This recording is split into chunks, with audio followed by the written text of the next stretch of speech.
So, welcome everyone to a special stream of Arcanum, where I mess around with things. How about that?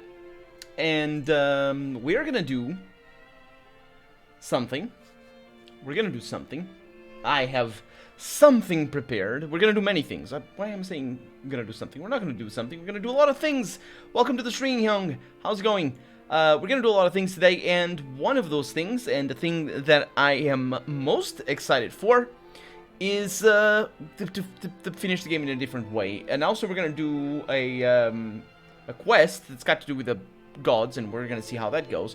But we have all of the saves ahead of with us over here. Let me just use this mouse over here so I can show you all of the saves that I have from all of the episodes. They're all there. And we are listening to the lovely soundtrack by Mike Horthen? Nah, I don't actually know. I don't remember. I don't remember who made the soundtrack for this game. Yeah, so let me just very quickly, or not very quickly, go over here. That's the one. Oh, no, that's not... No, what is this? No, go away. That's the one. So I need to go into over here because I have a little bit of a guide. I'm not going to show you the guide because there's no need for it. Also because it's not prepared. I didn't make anything fancy. But I do have a guide, sort of an idea of what I want to do more than anything. It's not really a guide, but a list of things that I want to do, and they were mostly provided by the Clubman. I don't know if that is with a, because it's got an E at the end, so it could be the Clubman or not.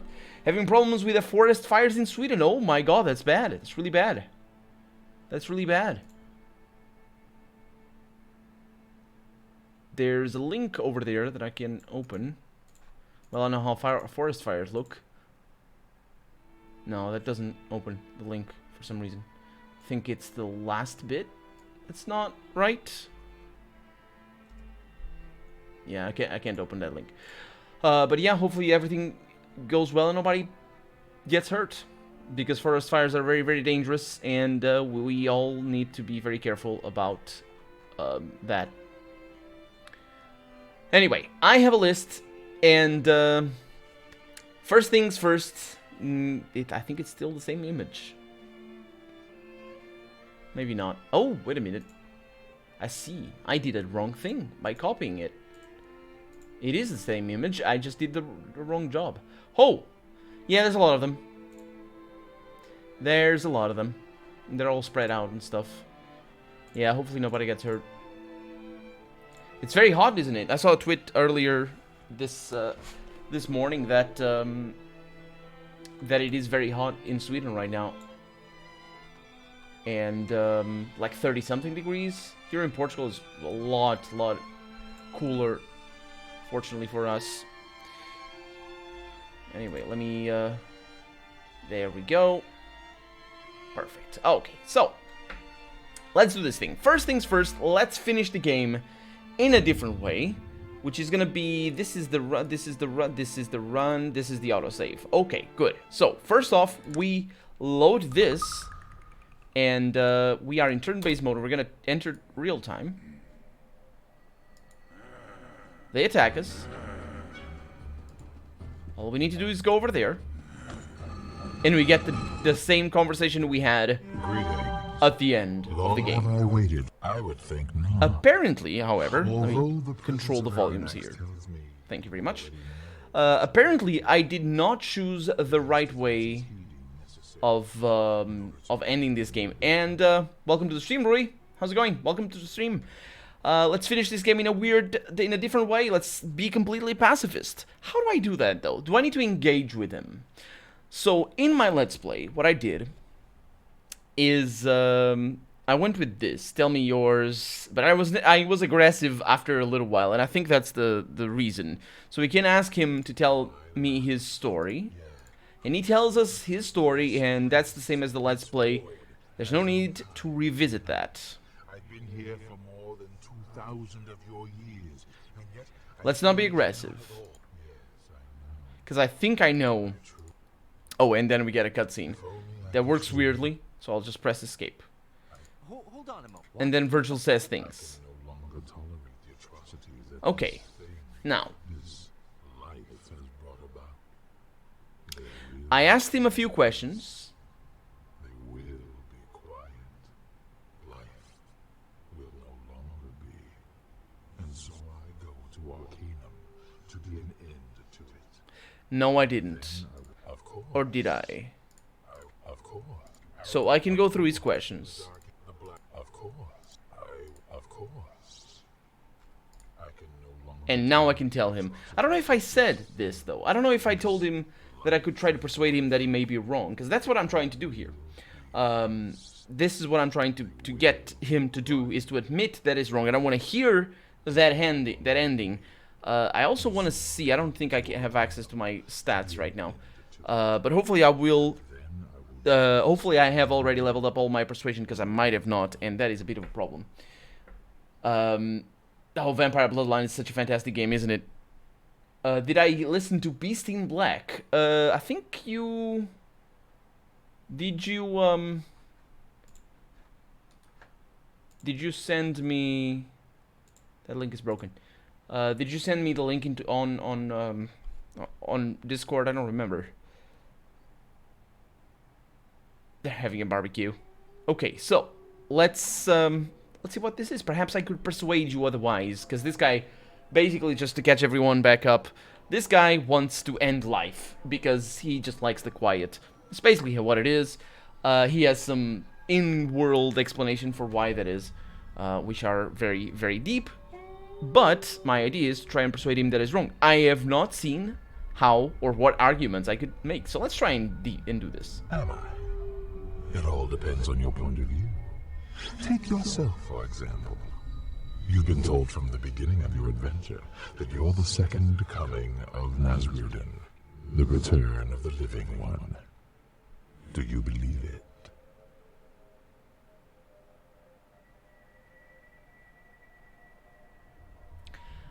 No. I think it's all a bunch of drivel. As well you should. There are no prophecies. It's just the nature of living things to want to conform their existence to a foreseeable pattern, to attempt to exert control over the chaos that surrounds them. Life by its very nature disallows this. Yeah, Life is an accident, the result of random chance. Therefore, its nature can be no different. In the Let's Play, I went into great detail explaining why that particular line, it's bullcrap, and there's no direct following of his logic. Now that I'm seeing it with a little bit more at ease, because the stream is different, but now that I'm seeing it again, I see it even more as this is nonsense. It really is not good logic. I'm gonna try and go with this. I don't remember what I chose. That's your opinion. Can you support it? There are those who would look at all that has happened to you, and then look at you, and call you a madman for not believing in the prophecy. Your opinion is based on what you have seen, what you know. My perceptions on the nature of life and death are no different. It's a good thing you said they are no different, because if he said they are the same, then, well... Anyway, perhaps, but my opinion, I think I chose this one.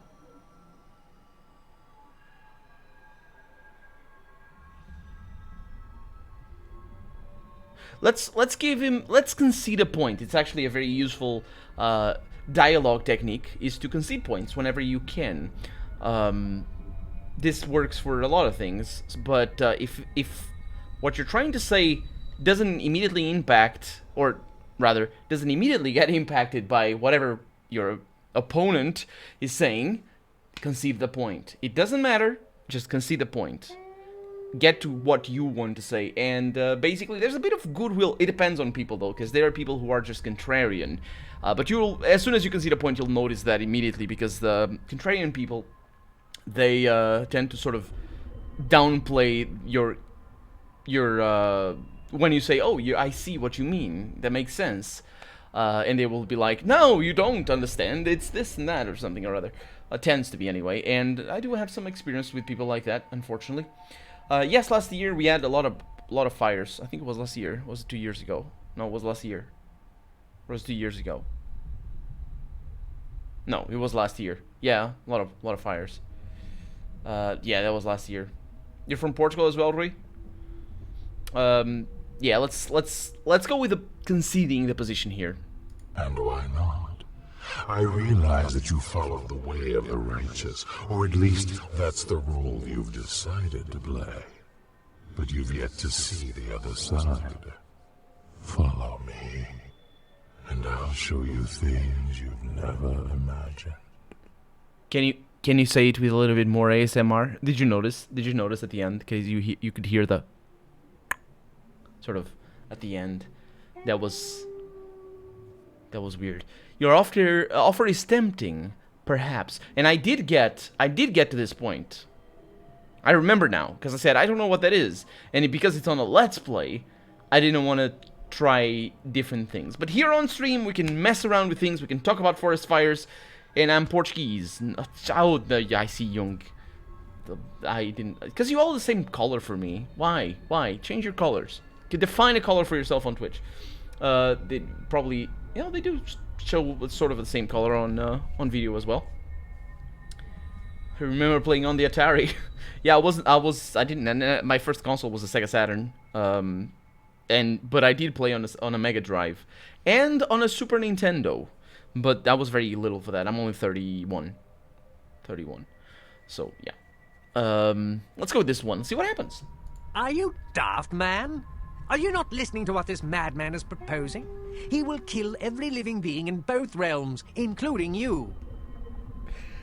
Yes, Aronax, thank you so much. How the hell can you know that you need to be messing around with things? The perhaps is a little bit of a hint, I guess, but I love this. I love this. I think I can convince him is wrong. I think you have taken leave of your senses. I will allow you this attempt at a peaceful resolution, even though I doubt it has much hope of success. We'll see. Now, Kurgan, I have a few words to say about this. Splendid. I've spent the last 2,000 years developing my philosophy, but I'm always eager to hear another's thoughts. Please, proceed. Well, very well. Let us speak of the nature of life and death. Yes, let us speak of this. It is my opinion that the nature of life is accidental, that this reality we experience is merely a distortion of death. What say you, traveler? That's a lovely way of putting it. That's so nice. I bet that is so nice. I bet it has a specific artistic school. Just to that life is a distortion of death. That is lyrical, beautiful, and grounded on the lore right there. Although there are a couple of problems with his line. First off, it's not a matter of opinion, it is a matter of fact. So we can discuss it. When he says, my opinion is this, he's sort of putting it up on a pedestal where, well, that's my opinion, right? No. That's actually a good strategy. Although I say it's a good strategy, it's a sophistry, but it's important to be aware of that. When people just start off, either knowingly or not, when people start off with, oh, my opinion is this, they are distancing themselves from criticism and from arguments against their opinion. They're sort of erecting a barrier before anything else, because sometimes they will just say whatever and then just say, oh, that's just my opinion. That's the same barrier.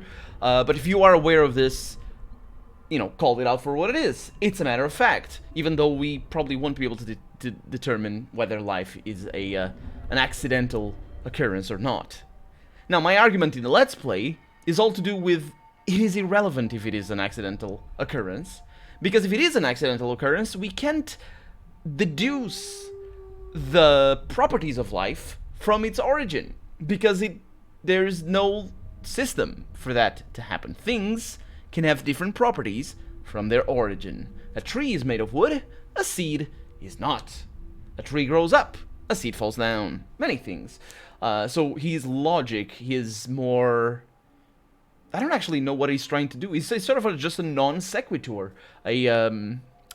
also known as a sort of does not follow fallacy, which is it just doesn't follow that life would be would be necessarily chaotic, being a product of chaos. That's his argument, by the way. You played a Spectrum in the 80s. I have never seen a Spectrum in person.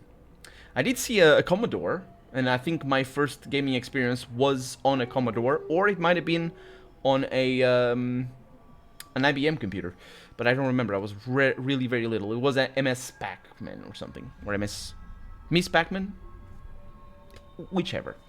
Because in Europe, I don't think it was Miss. I thought it was just MS Pac-Man. But yeah, back to the game. So I don't think my character is going to be able to say anything about this. It's just a determined line of reasoning, and we're going to need to choose the right one. Let's see what the right one is. As you've said, I only have my experience to draw from. Yes, but so does he. I don't think that's going to get us anywhere. But maybe he could set up our...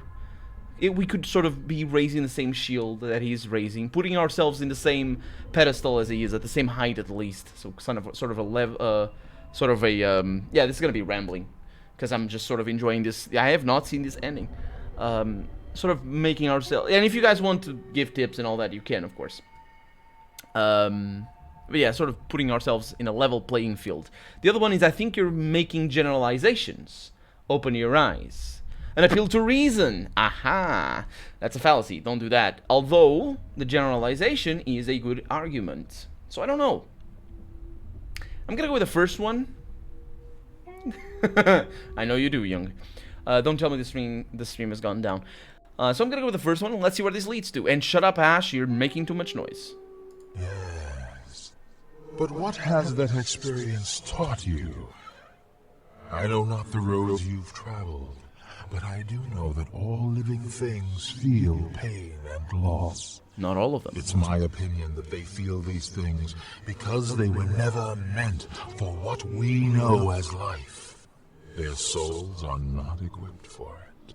Aha! But that's actually a very big problem in science.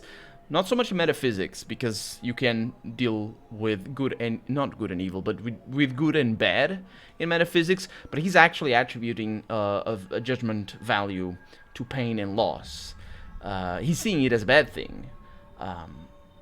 If you could flip the argument and say pain and loss is the point of life, then all of his argument falls, doesn't support that perspective. So all that you needed was one person, as an example, that loved pain and loss, which there are. I mean, in the love side of things, maybe that's not quite like that, but it's not quite as clear as that. And then, how would you explain that? And also the whole problem with life, feeling pain and loss, plants and all that. But he's talking about specifically life with souls, and he says that plants don't have souls because they're meant to smell and things. Experience has taught me that fanaticism is dangerous. Has it actually? Yes, it has. I have been attacked by quite many fanatics. So, yeah. The assumption is based on your experience. I think that's a good argument. Isn't it presumptuous of you to make the decision for everyone? Well, that's an argument to of consequence, I believe. Although it is a little bit veiled fallacy there.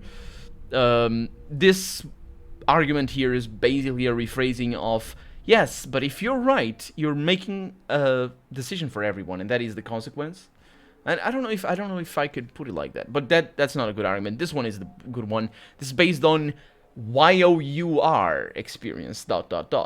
Yes, you're correct. I concede you that point, but I have seen both sides, whereas you have only the lands of the living.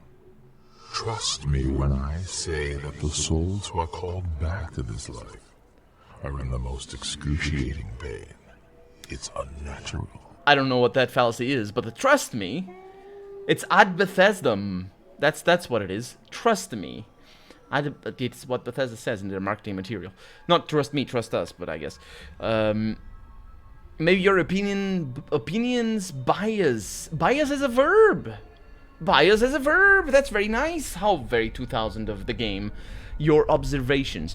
Your opinions bias your observations. This is basically saying your preconceived notions change your perception. Which is very much true. If only because we look at specific things. And like I'm looking at the camera right now. I'm not looking over there. And that's all because I'm streaming right now. Otherwise I'd be looking over there because I'd be watching a YouTube video or something.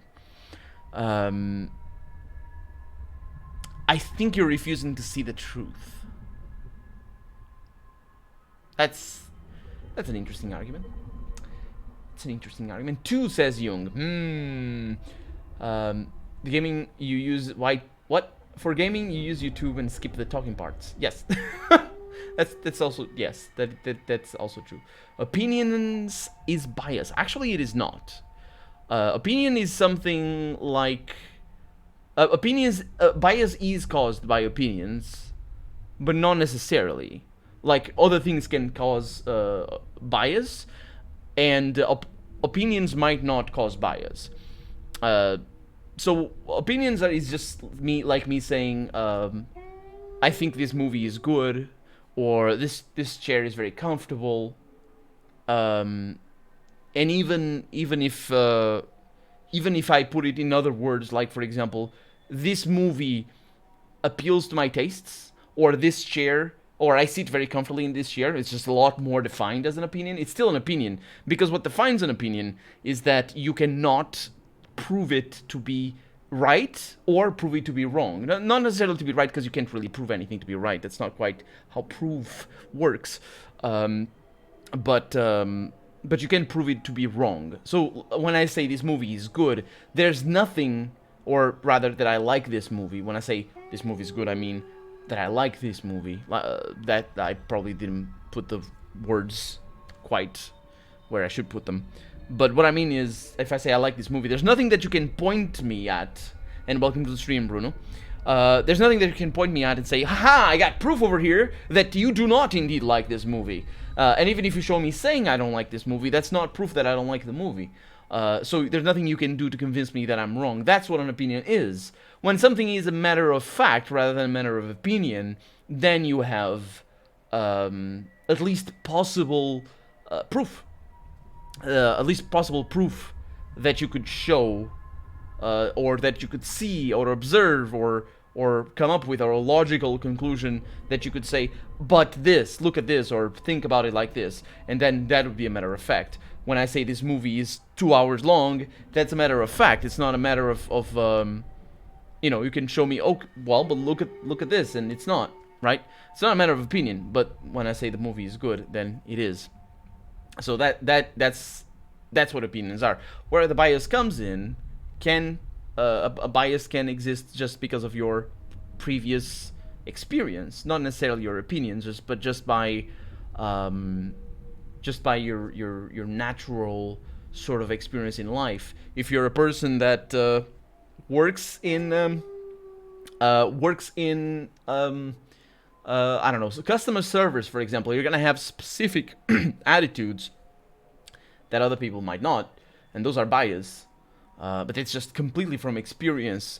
If you have a particular taste or an opinion about something, that is also gonna change your perspective necessarily on some things regarding whatever you have the taste or the opinion on. So that's where the bias comes from. It is a weird word, and in fact, it doesn't really exist in Portuguese.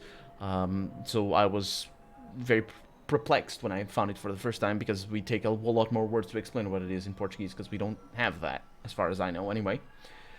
And Jung says 3 right there. You said 2? what is this? Perhaps, but yeah, actually, I think you're right. Perhaps, but that is the nature of those particular souls. Oh, no, we said 2 to the previous one, right? Yes, I haven't read. Yeah, the third one is the good one, I think. Yes, that was a biased answer. Well, every answer is biased. That's the nature, that's the beauty of bias. Not beauty, the horribleness, actually. Well, not really. But understanding about one's biases will allow you to compensate for that. When you say you have, like, when you have an opinion for the third, it's all because your experience with video games, or your actual opinion, And you're not really... I mean, the third one might be the right one, but do you know that? So, yeah. Isn't bias viés in Portuguese? I don't know, actually. It might be in Brazilian, but we don't use that word. We don't use that word, at least not colloquially, or normally. So I'm gonna go with the third, let's see what happens. Perhaps that is the nature of those particular souls. That's actually a very good observation. I think that is a good one. What do you mean? Are you faulting the souls of the dead for the meddlings of the living? That's the typical strawman argument, or an appeal. There's a similar strawman. There's a similar fallacy that is to the strawman argument, which is the false equivalency, I believe. False equivalency, but I don't know the name in Latin because I'm not that up my own ass. So I don't know everything in that regard. But yeah, I think it is an appeal to equivalency, which is to say, whenever you say something like, oh, but if you're saying that, then you're also saying this. The strawman argument is a little bit different because it's not actually a fallacy. I mean, it is a fallacious argument, but the thing is, it's a process. So it's when you represent your opponent's arguments and you then criticize them to show that you're right.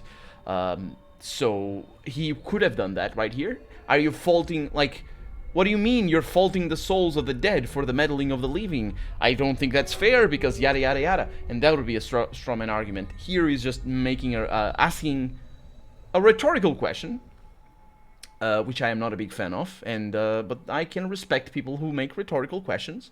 Although my own biases, my own experience tell me that most of those people are jerks. So yeah, and we can sometimes be jerks without knowing, like I am a lot of times. 3 again, says Jung. I haven't read them yet. We'll see. I'm just sort of deliberating and things. Vai. The viés. Oh, that's what... No, viés is like tilted. Although bias might be in that. Yeah, viés means tilted. It's sort of a word for that. Twisted, yes. Yeah, might be that. It's sort of... It might be that, actually. We don't use it like that. Let's see. No, some souls are in pain because they hold on too tightly. Could be. No, it's... How do you know that, though? Well, actually, we do know that. We do have experience with that. Our character does have experience with that. No, but it's fate that some will suffer and some rest in peace.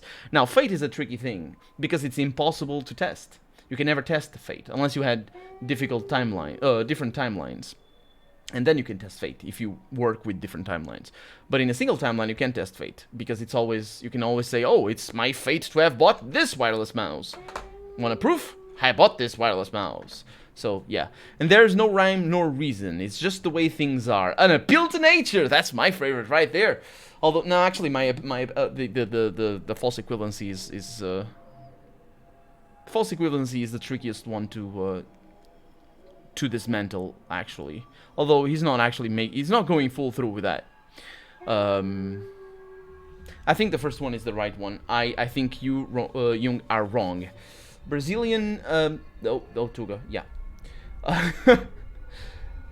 Found tendencioso. Yeah, tendencioso means someone that is biased. But it has a very negative connotation, whereas biased shouldn't really have a negative connotation, although it can. That's colloquial word. Not really colloquial. It's just a. It does have a sort of a slur, sort of like that, but. You know, because you can use bias as a slur, so well, not a slur, but sort of.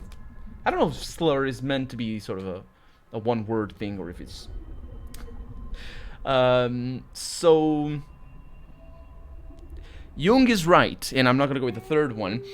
Yeah, they hold on to pain. They hate to hold too tightly and stuff. But you speak as if these souls have a choice when they're brought back. Not necessarily. It's the mindless bravado of the living that subjects them to the vagaries of this life. I thought it was vagaries, but then again, vagaries makes more sense because it doesn't have the double G. Not necessarily. I'm not speaking as if they have a choice, because choice is not necessary for any of these arguments. And if we go there, oh boy, let's not start discussing free will, mister, because oh boy. It's the mindless bravado of the living that subjects them to the vagaries of life. Vagary, sorry. Even the dead have a choice. The blame is theirs. The second one here is most obvious. Yeah,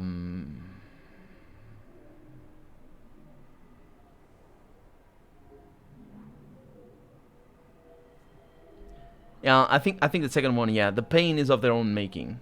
It's very hard to deconstruct his argument there, but let's hope that this one is the right one. I'm willing to say you might be correct. Might. But what proof have you? Oh, you don't need proof. Especially not on a thought process like this. On a thought experiment, basically. It's not quite.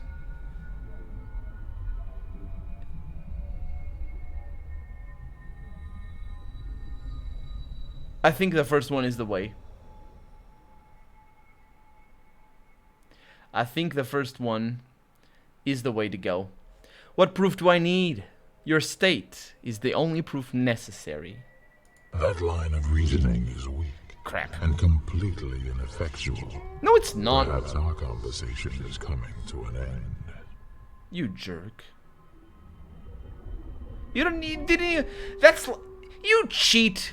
I've been talking about fallacies and processes and biases and all the easy things here. And you jerks just go, your line of reasoning is weak. Your hands are too tiny. I've spoken with souls who weren't in pain. Just because some souls have accepted the nature of this distortion doesn't justify its existence. If what you're saying is correct, then what is the nature of death? Of life? What? Which is the natural state? Why is there pain on one side and uncertainty on the other?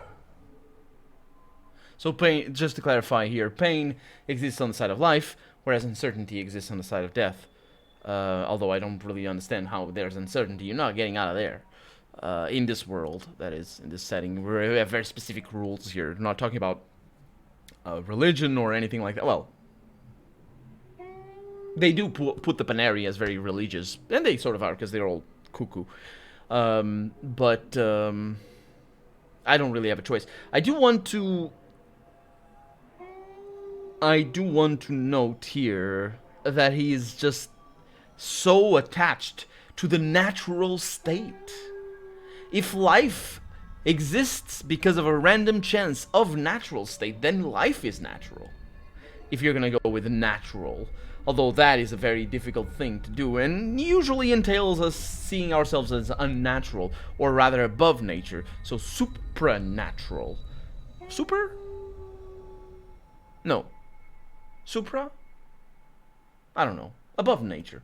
Anyway, which would mean, like, whenever, man-made is not natural, and that's sort of reasoning. He definitely seems to think himself as sort of special and not natural. So also because he wants to die after all this is done. Apart from killing everyone, he's also going to kill himself. So yeah, the distortion is caused by the eyes with which we choose to see. That's... Where is my character going with this? Perhaps it is my own arrogance, my own bravado that has brought us here to this crossroads. The question is, where do we go from here? We've spoken of fate, of prophecy. You've spoken of fate. Have I traveled this road too long to turn back? Perhaps I have no choice but to continue on to the end. No. I have a solution. Even though there's no space after my ellipses. I can free you once and for all. So many ellipses in this, like... It's fine. Truly, I wish there were freedom for me. But I cannot let go of this life knowing that I might be called back to its pain. No, it seems I have no choice. The Vendigroth device. It will sever you from this world forever. Really? You can sever the bonds which hold my soul to the lands of the living. This object can actually do that. Why do you call this object? What else do you think it is? A concept? Yes, I can free you from the pain that you fear. So many years I've raged against the living. All those years, and the distortion was in my own soul. No man can see the nature of his flaws with diseased eyes. The contradiction lies within me. Let me end your journey, Kurgan. That was quite beautiful what he just said. That is good. So many years, he says, I've raged against the living. All those years, and the distortion was in my own soul. No man can see the nature of his flaws with diseased eyes. The contradiction lies within me. That is beautiful. That is beautifully written, even though it is a little bit shallow, I think. It's just sort of it's saying the same thing over and over again, I guess, and very rooted on the dialogue that we just had. So let me end your journey, Kurgan. Go to your rest. Yes, I thank you, and I'm sorry. So very, very sorry. Perhaps some souls are born into death. They never knew how to live. Yes, I think you might be right. Goodbye, traveler. My road ends here. I wish you luck on yours. That's him? What is he doing? Oh, he's gone.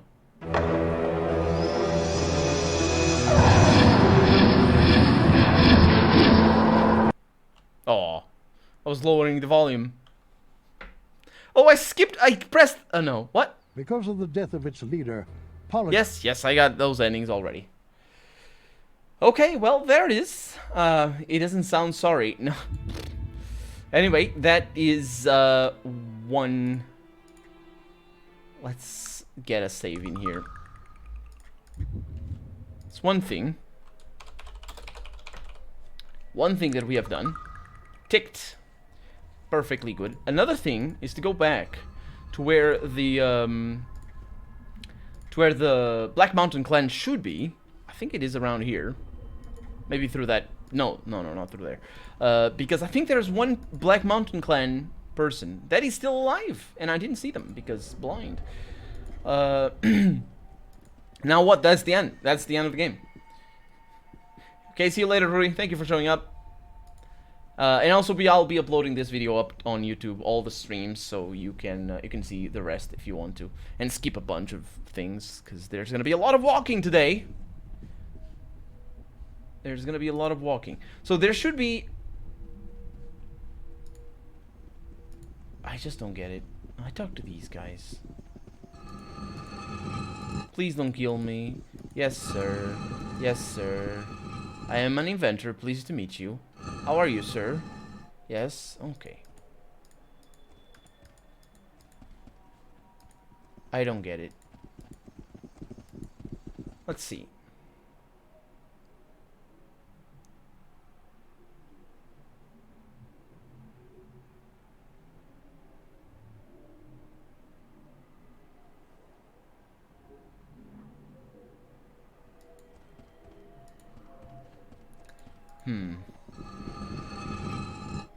I don't know where you would be. Hey, H412412. Hi, how's it going? Okay, we're looking for the Black Mountain clan. The last one. Should be somewhere. But I have no idea. I have no idea. It's not these guys. I've talked to them already, and they're like, hello, pleased to meet you. Never mind that we died, all of us. I think they might actually have been killed. There's no one around.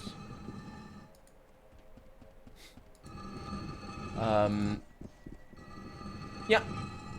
There's no one around. Quite unfortunately. But such is the way. Okay. Well, It might have been something else. We have a lot of things to do. We have... this. Aha! So, we're gonna become the Masters of Persuasion. It's gonna take a little while. We need to go to Madame Leela, I think. I might actually need to look up a walkthrough for those. Those guys were Black Mountain Clan. You have to wait a while to talk to them before their AI thinks a battle is going on. Ah. Are you sure? Let me go there. I can't wait. It's not possible. But I should be able to wait outside. So it is possible that I leave and come back, and their AI resets.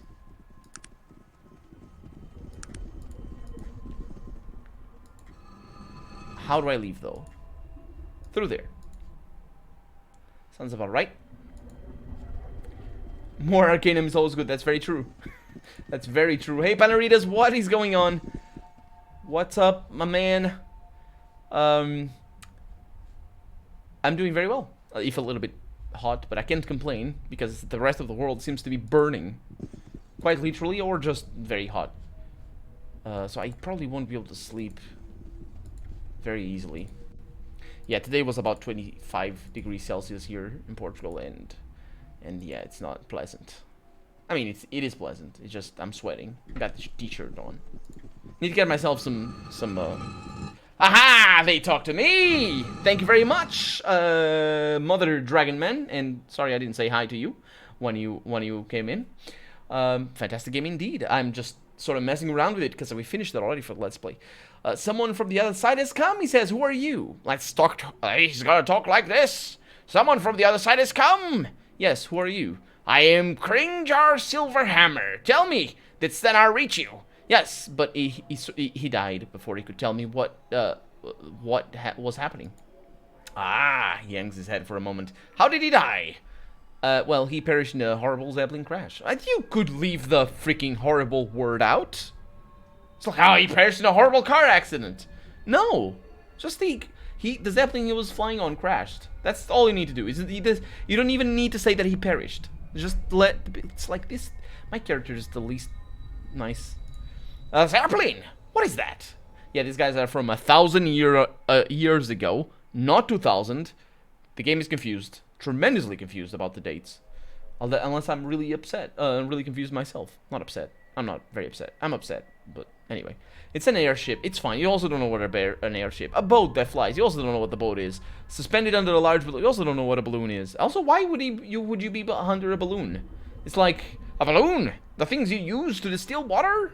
Or booze, I guess. I've never heard of such a thing, he says. Is it possible? No. No, that's why he died. Because he fell down. Ah, no doubt driven by... I said the world has changed. No doubt driven by dwarven ingenuity and technological advances. Yes, you're right, actually, yes. If only we had been there to see it, but fate has other ideas. Can you tell me about what happened? The Dark Elves had been lying in wait, looking for a way to bring some dwarves over to this side. They knew that technology would eventually weaken the wards to the point of failure, but they decided to accelerate the process. They needed a machine to open the rift back up to by distorting the already weakened wards. An elf couldn't make a machine to save his life. Sure. And then Bates made his steam engine? Exactly. Somehow they convinced King Loghair to banish us. We were shocked, to say the least. Not upset, apparently, because you're sort of being banished to the hell. But our king had spoken. We were told our banishment was to the Isle of Despair. Oh, okay, that's less bad. But this is where we ended up. We can only assume our king knew nothing of their true intent. Well, I don't believe he did, actually. As soon as we arrived here, we were beaten mercilessly and thrown in chains. As our work progressed on the gate, Stenar formulated a plan. As soon as the gate had any functionality, we would go through and attempt to warn the other side. We knew that his absence would be noticed, and that they would try to stop him. Oh, that explains the beginning of the game then. Please go on. He began preparing to disguise himself as a gnome. He starved himself to the point of sickness. And when the gate was near readiness, he shaved his beard. Why did he starve himself? Anyway, he believed. Also, are there gnomes around here? He probably sheared his beard rather than shaved it because it was so thick. He believed that the full responsibility for what had befallen us was his and his alone. Why? Well, I don't know. He would do whatever he thought was necessary to make the things right. Even that. Oh,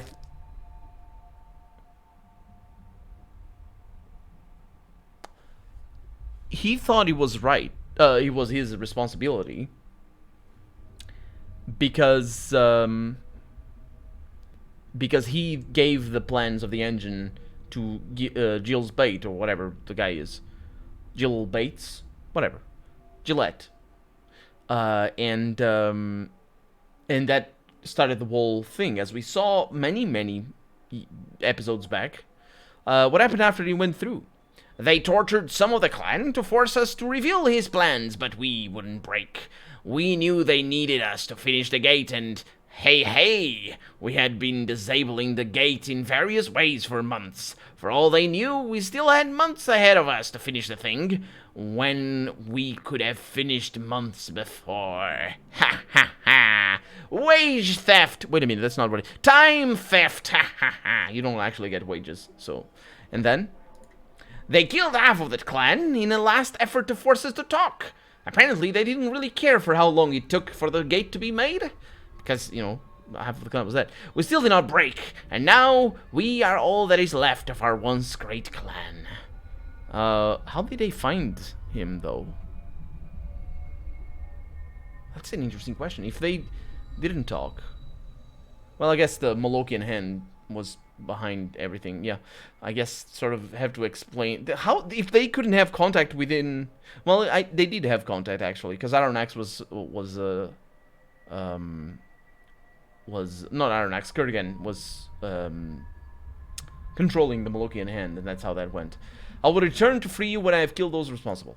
See you later. Well, that's that. That is the Black Mountain Clan, and the Let's Play didn't have them because they were bugged out. How are you supposed to know these things? Well, thank you very much once again, Mother Dragon Man. Now, there's more things to do, and this is about the time that I'm probably going to bring up a walkthrough. But we will wait a little bit more for that. One thing I need to do is I need to figure out how to get in here. I don't know how, but maybe my character knows. There's that thing. Yeah, so if we go up the river, or ocean, we'll find an entrance. And that entrance requires a password. Because these guys were very good at voice recognition. They're good. They know what they're doing. And I'm gonna save the game here. Truth is the word. Why didn't I come here before? Because I'm an idiot. Don't you get... Get out. Of course. I'll do that right away. Sword of Mannix. What are those things? So Mannix... Not this. Hey, Mitsuma, welcome to the stream, and thank you for the bits. Bonoit, how's it going? Thank you very much for the bits. We have over here the Journal of Saint Mannix, and also his sword. So Saint Mannix, well, I guess we're gonna find out who he was. 5th of Harvest, 1108. I have no idea what these dates mean. But that, like, right now it's 1890. So he was about 1,000 years back. Kreen Urden himself appointed me first acolyte today. I feel fortunate to have finally met him, as his days seem near over. I was overwhelmed with prideful emotion at the thought that I was now to carry on the most important task of maintaining the words. I presided over my first Panari Council today. That was in the same year.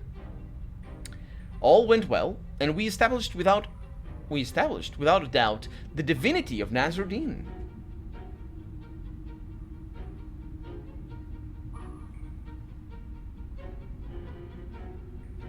in a world with very specific gods. And we're gonna do that quest, or try to do that quest in a little bit. The longest time to describe the chorizo history. It's not with a Z, it's with a C. And it's also O-U, so show. Anyway. Hey, how's it going, Sion? Welcome to the stream. Fallout Nevada coming out this weekend, the first episode. So, in a world with defined gods, how the hell are you gonna define the divinity of Nazarene? I'll explain to you how you're gonna define the divinity of Nazarene. They're modeling a lot of these narrative on the history of the Catholic Church. That's why they mess up the 1,000 years and the 2,000 years, and that's why they have the whole ascension and the ascension guy that goes like ascension. I don't really trust that, but I definitely trust all the other bull crap. But the ascension that's signed by people, I don't trust that. He says so. There it is.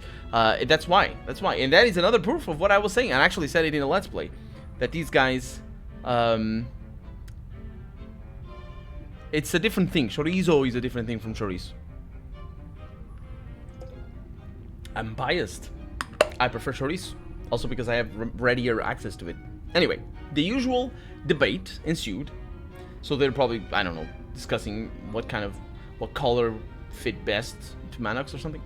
But this time, we were able to convince those on the council who still held doubts that Nazarene was indeed sent by the gods to lead us in this world. What proof do they have of this? He doesn't go into detail, but that does explain what he meant by divinity. Which is nice. My mind is troubled, he says, in that same year.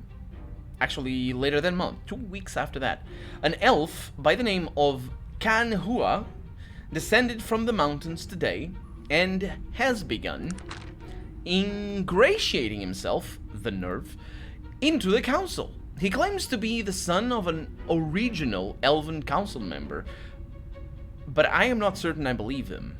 The others have taken a liking to him, though, and seem to have no doubt as to the veracity of his tale. I do not know why he makes me uncomfortable, but I feel great distress when I am in his presence. The next year, he says, Kenhua, I'm trying to remember who Kenhua is, has brought several of his elven folk into the fold. Worse, elves, disgusting. He's beginning to spread heresy about the truths of the church. Again, the word church, which refers specifically to Christianity. I believe. I might be wrong on that, but I'm pretty sure I'm right. He has insinuated that the words are merely an outward representation of an inward discipline that we all must cultivate, or some such nonsense. Lovely. It's very good. He trivializes the life of the Great Nazarene by offhandedly suggesting that he never existed. That the whole tale of Nazarene and the banishment is allegorical. This is again this is based on Christianity. He has not been stating these preposterous theories outright. No, he has been making offhand suggestions. But I have engaged him in in several philosophical debates on the matter of doctrine. That's the allegory right there for the joyous love that I was mentioning before. And have all but cornered him, did you get the references, into admitting his beliefs. His animosity toward me is growing, get it? But he is not my concern. It is the rest of the leadership. They welcome him, as you should, actually. As you should worry about that, because, you know, it doesn't matter him, but of course, the influence he gets in the rest of the Panari Church. He offers an easier, less disciplined view of the Panari life. Amidst my great turmoil, I have, because he had ate some bad beans the day before, I have been delivered a sign. I was visited today by the physical manifestation of Nazarene, which is probably a representation made by those bad beans that he ate.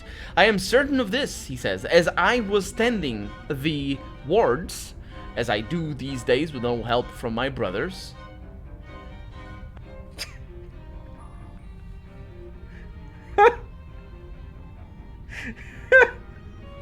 That's ridiculous.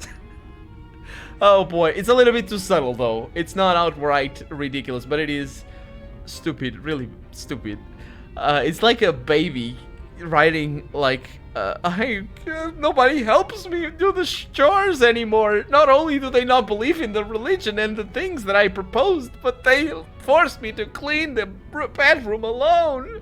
Why do you do the chores, you idiot? Anyway, he appeared to me. Well, actually, he does have a reason why he would do the chores, so it's less ridiculous as I immediately... He's the leader of them, so yeah, that's why he does that. He appeared to me in the poo, as I mentioned. He asked me all manner of questions and appeared pleased when I explained how I was maintaining the wards. Oh, it's not the wards as in the bedroom wards, it's the wards of defense. Ah, I was mistaken in my laughter. Anyway, we talked for what seemed hours, and he even tested my faith by hinting that he knew Nazarene and that he was not divine. It was only after he departed that I realized that I had actually been speaking with Nazarene himself, and Nazarene has told us about this precise thing. And when he said that he knew Nazarene, sort of, that came to me. I do not know from whence this certainty comes, but I am sure in my heart that it was him. In my heart, because that's the, like, do you want to see? Kenhua means to kill me. He made more bad beans today. Yesterday, I confronted him with the news of my vision of Nazarene. You confronted him? No wonder he wants to kill you. What was he doing? Was he sleeping? You went and, hey, Kenhua, hey, wake up! I had visions of Nazarene. How do you take that, you jerk? And like, take that, science or something, I don't know. And he exploded with rage, calling me a heretic. Also, probably he woke him up in the middle of the night. Him calling me a heretic. Actually, that you need a comma. Or a question mark, actually. Him calling me a heretic? Exclamation mark. Question mark. I would laugh if the situation were not so desperate, because I'm a wimpy guy that can't protect himself.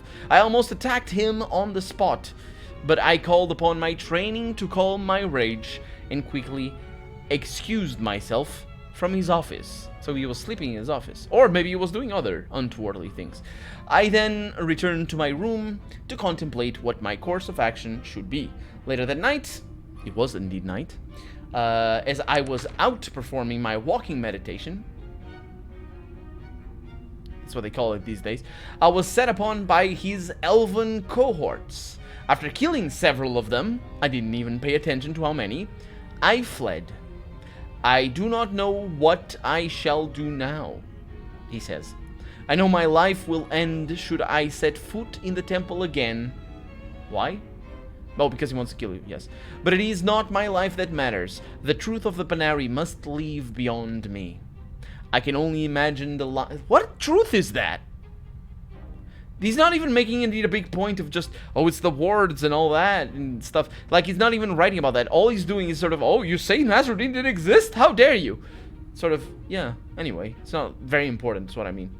The truth of the Vagary must leave beyond me. I can only imagine the lies Kenhua has been spreading in my absence. Later on that year, my exile is at an end, he says. I have, well, it's the last page, yes. I have meditated on my situation, and I know what I must do. I will return to the temple and declare what I know for all to hear. I will leave my writing safely here, and along with my ceremonial sword, as I feel my death is at hand. My soul I now commit to the hands of Nazarene. And we found his body. That's actually quite awesome. Mannix. We found his body in the tomb of Nazarene. That's why it's pretty cool, because it is quite obvious that Kenhua killed him. And haha, you think Nazarene is real? I'm gonna use your body or your bones. I bet he cooked them in bleach, because that's how you. I think that's how you get rid of bones or flesh, except bones or something. I don't know. Is this not where I need to go? Where's the Panari?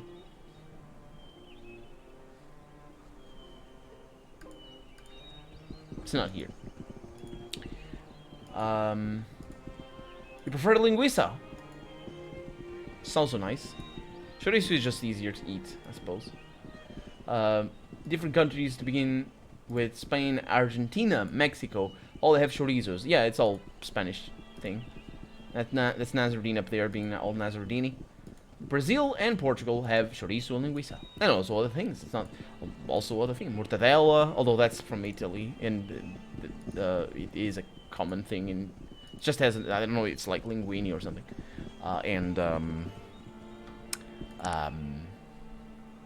Is it Caledon? I think it is Caledon.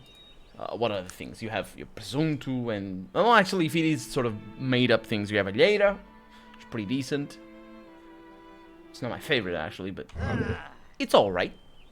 It is fine. I can eat. Also, I'm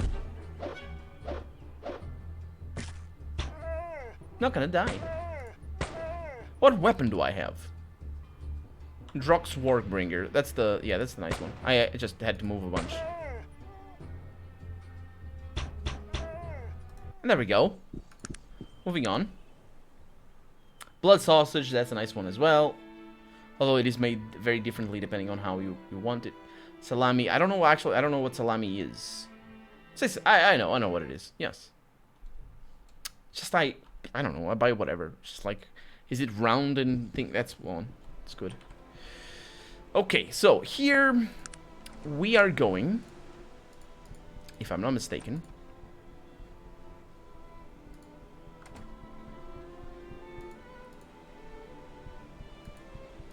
Freaking loading of the game.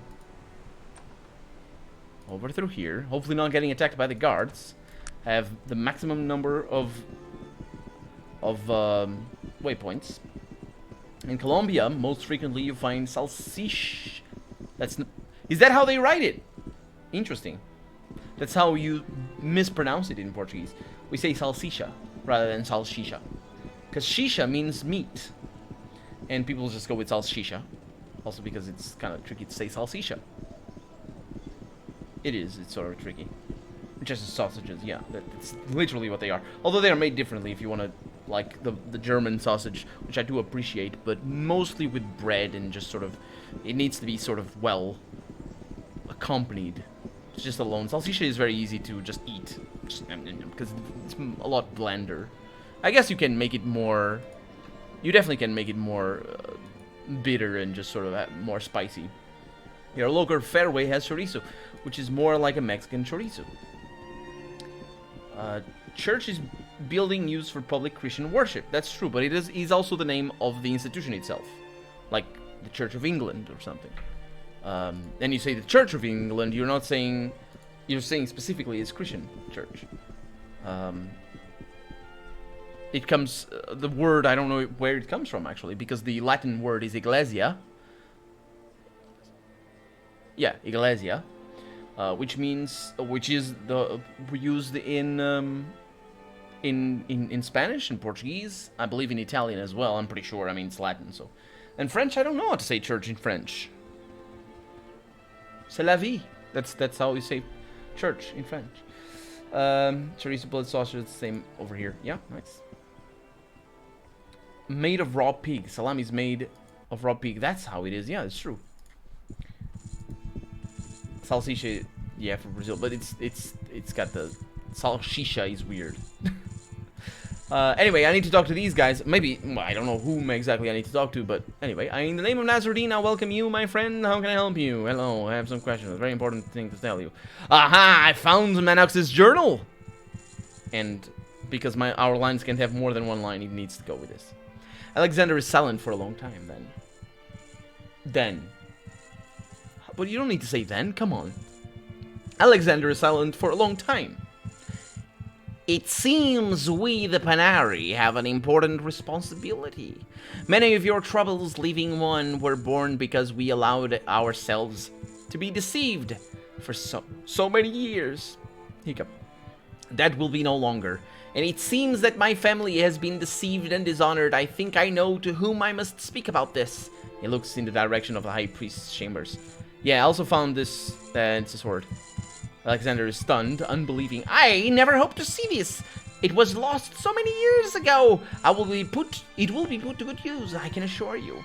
Yes, it's a sword made out of things that don't rust. I'm sure. Goodbye. He takes your hand in both of his. Thank you, Living One. Your help here has been invaluable. I wish you luck on your quest and in the conflict to come. Well, goodbye. Am I maximum level? Yes, I am. So look at that. We did gain a fate point. Nice.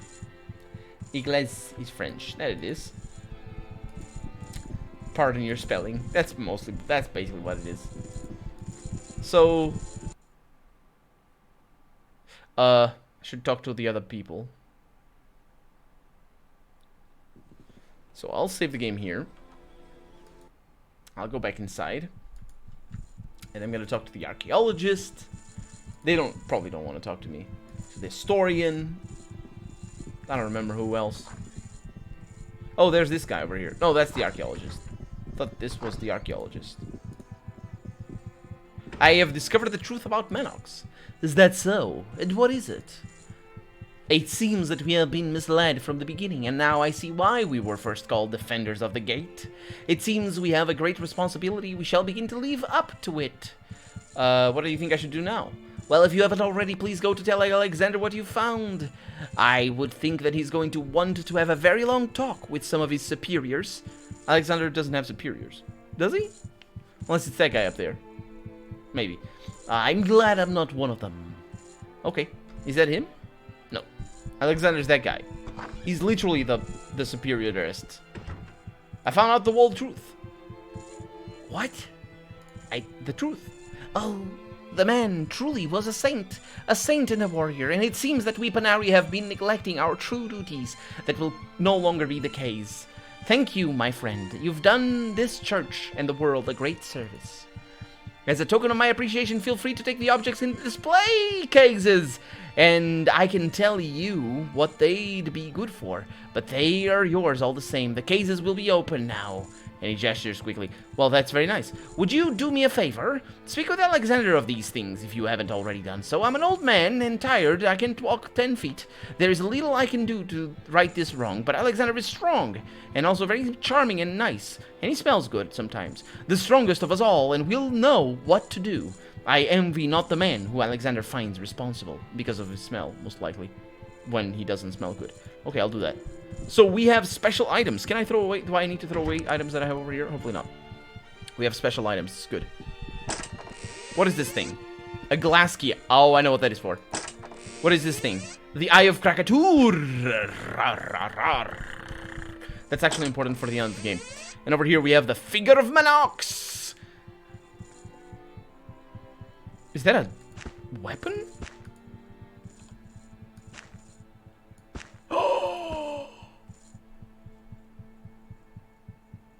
Extra critical hit percentage. Doesn't tell you how much. PR. She's piercing resistance. Poison resistance. Willpower +1 and melee +1. Don't need that. That sucks. Although the critical chance is pretty good. Yeah, it's just nice. So apparently his finger was very... Why does his finger add poison resistance?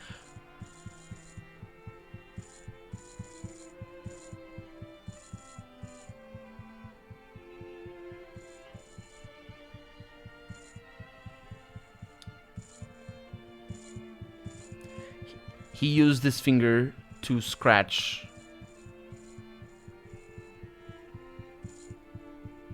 he's unmentionable. That's why. Welcome to the stream, Anarchy Valkyrie, by the way. Welcome on in. We're finding so many new things that I had no idea, because I didn't mess around with things, basically. Such is the nature of doing Let's Plays. But yeah, finding amazing things, and now we're gonna find even more amazing things. So we have the Eye of Krakatoa. This is necessary to get Krakatoa to join us in the void. We have the glass key, and I believe that key is required for a thing we never opened, which is the Iron Clan of Ironness. We need to go there, so that's gonna be fun. And that's that, actually. I didn't expect this quest, this specific quest. It's so easy to miss, actually, because you're just sort of going, Nazarene's quest, it's the main quest. Maybe the game's gonna warn me. Well, it actually does. They do make it a point to tell you that you're not coming back once you go into the void, and that's the end of the game. So we need to go over there to the cold place. Is that it? No. Secret entrance to the Iron Clan. That's the one. Let's do this thing. Let's do this. My back is killing me today for some reason. Hate it. Hate my back. I don't know why. This position is good, though. Church in English comes from Greek. Since it didn't come from Latin, that makes sense, yes. And I don't know how that would be. Because you didn't write it. Okay, I have a Molotov cocktail for this. Ouch. Be careful, I'm on your side, remember? No. Okay. Ow, ow, ow. You bloody fool! Don't be attacking your own friends! Didn't do it on purpose. Are you guys mad? Did she get mad? No, she loves me. She's amiable. It's the same thing, really, isn't it? I mean, we're a lowly dwarf. I'm not gonna bother with this. It's going well. Yeah, she doesn't romance dwarves. She's racist. No matter how beautiful you are, no matter... We're not very, actually. We're pretty ugly. No matter how charming you are, or intelligent, strong, agile, no, doesn't matter. Skills, nope. Doesn't matter. She just will not. She just will not. This game makes you miss... well, yes. They created so many unappreciated gems. Temple... I think the most unappreciated gem is Temple of Elemental Evil. It is such an interesting... It's a shame that it's buggy. But it's such a cool game. Such a good game. The rest of them are kind of... Of course. I'll do that right away. Kind of well enough appreciated, I guess. Not a lot of people know about Arcanum, though. That's mostly what it is. It's like, do you know that the creators of Fallout left midway through the development of Fallout 2 to make their own game? Their dream game, the game that they really thought and wanted it to be good? And then they went and got published by Sierra. Just as Sierra started to decline. That actually was before Sierra started to decline. Actually a couple of years before Sierra started to decline. Raven sounds like a Counselor Deanna Troi from Star Trek The Next Generation. I've never watched any Star Trek movie or series, but I do know who Counselor Deanna Troi is. I've never heard her, though. I've seen pictures only of her. Let's see if this... Oh. I have this. Yes! Yes! The sound of a rubbish bin opening. That's how bad this is. These guys were the crappy ones. That looks pretty cool. I have never seen this in ever. That's the Iron Clan thing. Magnus, this is your house. You jerk. Oh no. What is this? Ironclad Guardians. They're high level. Holy boy. Okay. Shoot, shoot. Shoot. Shoot. Good, good. Please don't kill me.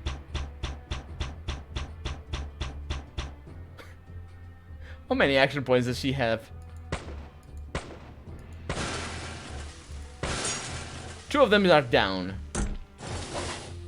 Look at me not... You guys are breaking your weapons. I do not like that mechanic, actually. If you're gonna take a lot of people with you, you need repair. It's just a pain. And even then, it's still a pain. Because repairing weapons is just... Ugh. Is Jaina helping me? Yes, she is. Good for her. And for me. You love creating characters in... Yeah, so did I. Such that game, anytime I think of spending a lot of time in character creation, it is in Temple of Elemental Evil. It's a lot of fun, actually. And to say... Oh, yeah, that's right. They have like 7 or 8 different starts. That's true. But the character creation is really fun on that. Well, it's, you know... It's Dungeons and Dragons 3.5, but still. Well, actually, is it 3.5 or is it just or is it 3? It is 3.5 already, isn't it? I think it is. Might be wrong on that. It is slightly different from Neverwinter Nights. Of course. Which is only I'll do that right away. 3.2.5. Okay, so they had Iron Clan Guardians, but not Iron Clan members, and they have things that are unlocked. With an Iron Clan armor in here. Looks really cool. It looks really, really cool. The Durin Stone. I know where to take that. And Thor's Hammer. It's not quite. But it's really heavy. No, it's not. Actually, it's not too heavy. Oh, that's not how that goes. Sorry. Inventory Tetris is not quite what it should be in this game. And I'm moving. Oh, that's not a door. Oh, that's all that it is? What a shame. Anyway, I know where to take this. Let's look at our quests. Phrenologist wants the CMEs. We could try to do that. Although yeah. Nope. Not gonna do the boulders.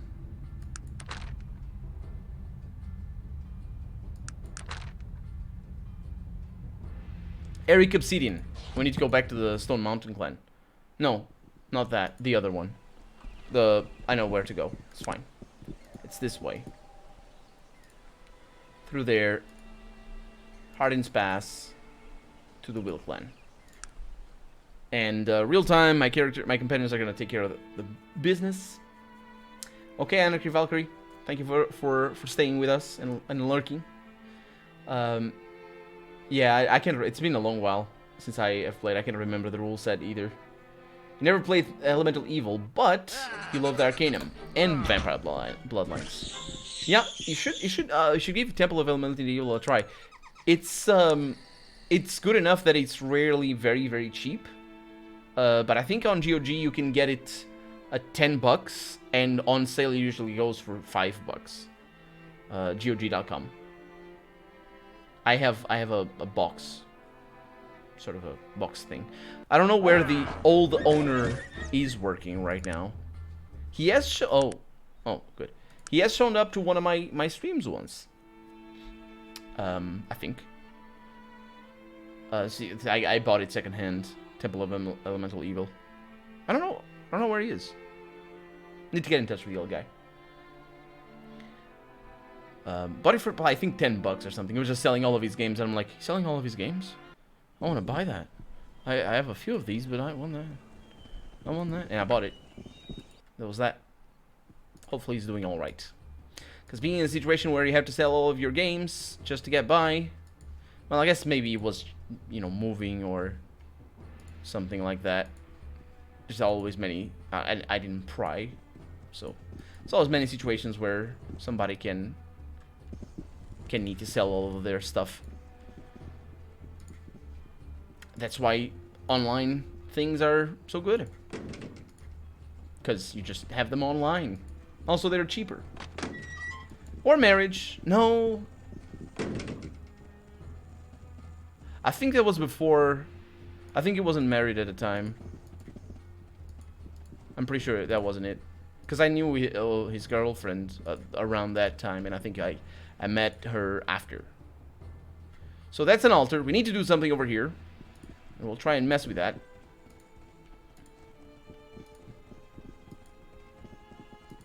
It's going to be a lot of walking.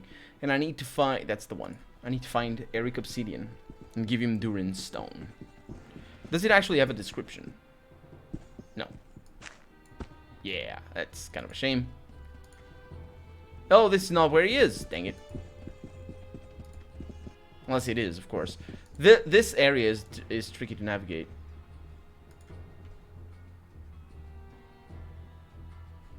No, that's not there. It is a really tricky area to navigate. Looks like an entrance. It is not. This is the main guy. That's not him. Eric Obsidian is not the name of the king. Or whatever he is. No. That's Radver Thunderstone. Let's have a chat with him, see what he has to say. Nope, he says nothing. Says all the things that he said already. So this is the center part. At least one place. That's where I need to go. Why didn't I go there? I don't know. I don't know where what path I took. I might have been expecting to go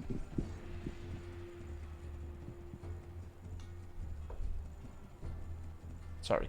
I might have been expecting to go further north. So this is not the way.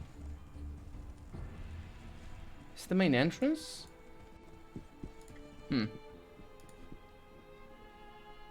Yeah. Or maybe I did get in there. I don't know. Let's find out.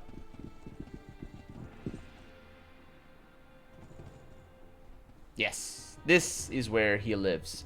Somewhere. Oh yeah, it's that way. It's this way. I've been messing around. I've been looking around off camera and on camera around here, so I know this area sort of more or less. Sort of more or less. That's a good quantity. It's a good quantity of knowledge of this area. And I believe that's not him. It's a molten flow. That's Eric Obsidian. It's gonna be interesting. Hopefully. I mean, so far everything that we have done in this stream has been quite interesting. So let's have a chat with him. I found the Iron Clan. Here's the runestone.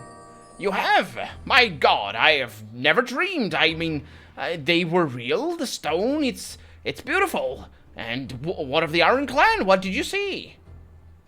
Jeez. It's more than I ever hoped or dreamed. It seemed they truly were advanced, far beyond what anyone could have known. I so look forward to visiting the caverns of the Iron Clan and learning of their ways. Thank you, my friend. You have no idea the gift you have bestowed on us all. Yep, that's that.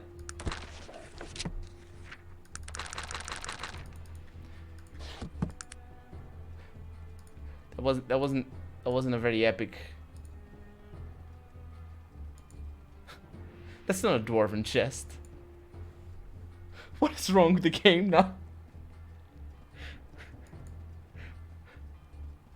Magnus, is he here? Of course. I'll do that right away. Did I leave him behind? Of course. I'll do that right away. No, he's right there. No. Of course. I'll do that right away. 1, 2, 3.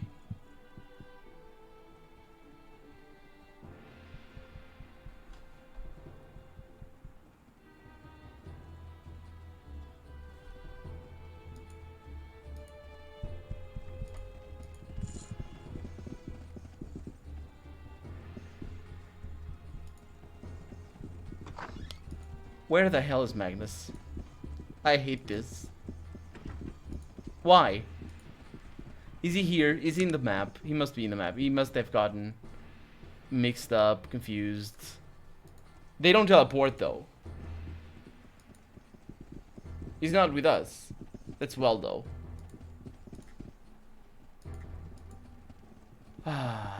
Hey Pumpy, thank you for the host. He's probably not live though. Might have been auto-hosting. Dwarven chest.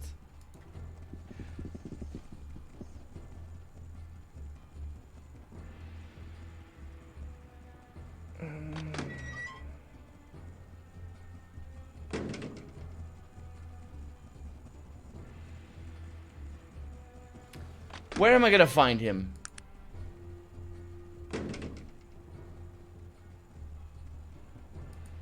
Like, where is he? Where could he even be? I don't pay attention to him.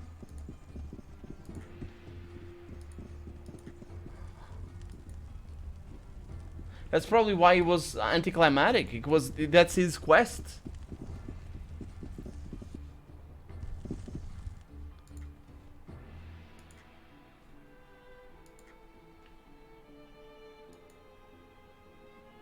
I mean, I don't care. I mean, I kind of do, but...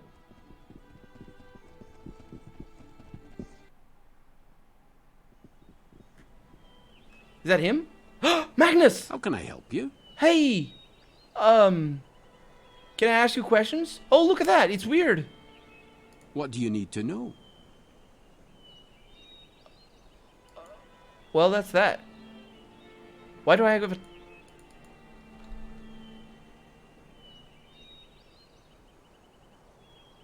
Why do I have a tiger? Why is that a tiger instead of Magnus?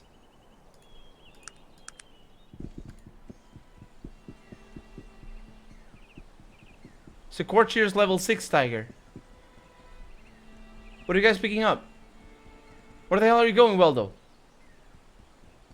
Just running around. Okay. Is it because I...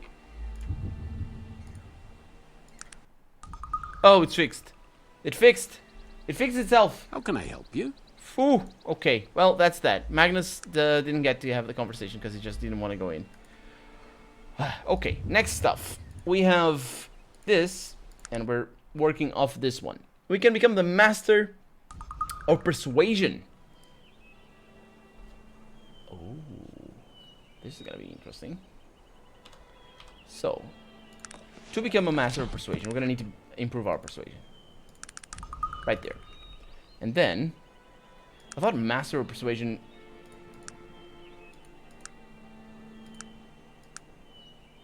was Madame Lille. Anyway, we need to leave. And we need to go to Tarant. Does this have a boat? Are we in a place with a boat? It's not a place with a boat, is it? Let's go to Caledon. In real time at all. Because my guys can do the job. Bolo's altar. I might not end up having doing the altar thing, because that's gonna take a long while. That's actually the reason why I wanted to do the episode, is because I would do all the running around off camera and just show the that altar. I might still do that. There's no reason not to do that, but doing it on camera is gonna take a long while. This is not what I want to be. I'm gonna go to my boat.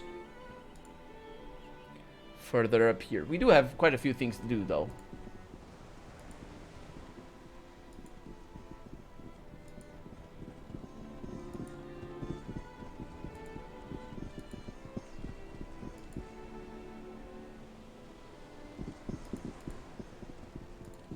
Well, I say quite a few things to do. This is actually the last one, apart from the gods of my list. That was kindly suggested by the Clubman, and I don't know how to pronounce that. I don't know if he's here. Could be here. He should be here. Why is he not here? Ship captain, I'm leaving. No, can't. Hi, can you take me? Passage to no. Tarant. Yes, take us. Take us.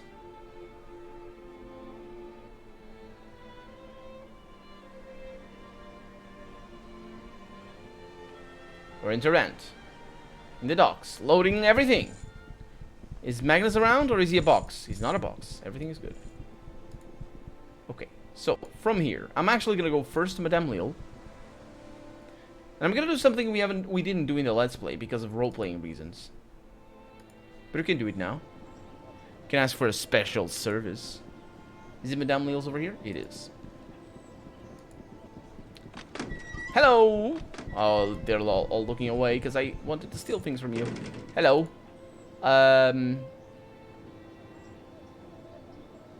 Do you have any quests? She needs something done. One of our best patrons, Mr. Holster, has been fighting with his wife. Now, normally this would be a good thing, but he actually visits us more when they're getting along. So, what do you need me to do? I'd like you to deliver this gift to Mrs. Holster. Also, I would like to point out, I think what she means there. I think they built that quest for us to sort of reconcile a marriage and look after her business interests on the same quest, precisely because it would be, I want you to break up a marriage because we get more money because of that, she would say, and that would be a completely different quest, even though it really wouldn't be much different. Anyway, you must tell her it's from her husband, a gift. Make sure she doesn't know you're associated with me. They live on the corner of Devonshire and Vermilion. This ought to patch things up between them. Okay. Because that's, ladies and gentlemen, no, actually I'm doing it wrong. That's, gentlemen, how you fix a relationship with a woman. You give her a bunch of stuff. And that's how it goes. Never forget such lessons as this. Very, very important. And any person that you might come across, they will tell you readily that this is the case for sure. Yes. And if they say no, I probably shouldn't continue with that because it's bad. It's bad. Anyway. Vermilion Ronti? Oh, I know where they are. Oh, hi, sir. Excuse me. I mean only to give gifts to this fair lady over here. Although I don't know if she's sir or not, but hi. Hello, Miss Regina. Mrs. Sorry, not Miss. Mrs. Regina Halster. Greetings. Are you Mrs. Halster? Yes, yes, I am. I have,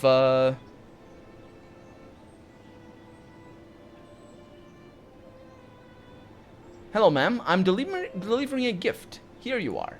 Oh, well, a gift for me? From whom? I don't even... yes. With all of his love, from Mr. Halster. Oh, that was so thoughtful of him. And so unusual. He must really wish to make amends. And she smiles happily. Thank you, sir. Here's a little something for your trouble. I don't know. I don't understand why Madame Lils couldn't... I understand, actually, for gameplay purposes. Couldn't just have put a note. All she had to do is put a note, and I'm like, oh, here's a gift. I don't know whom it's from.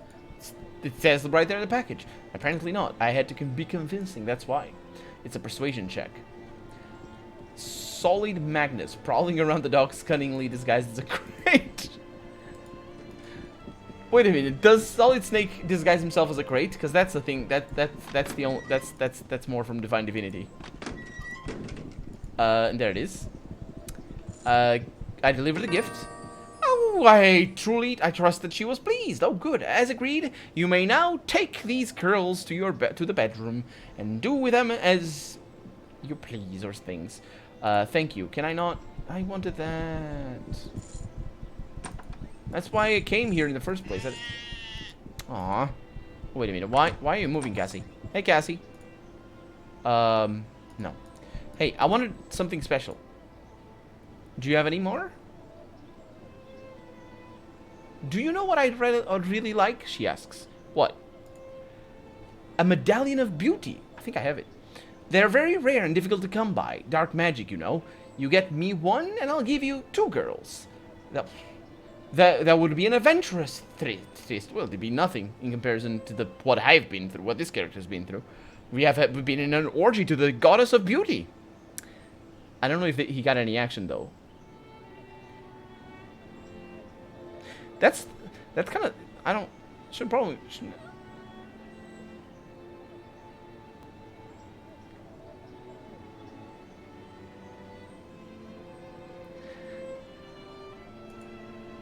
He's been...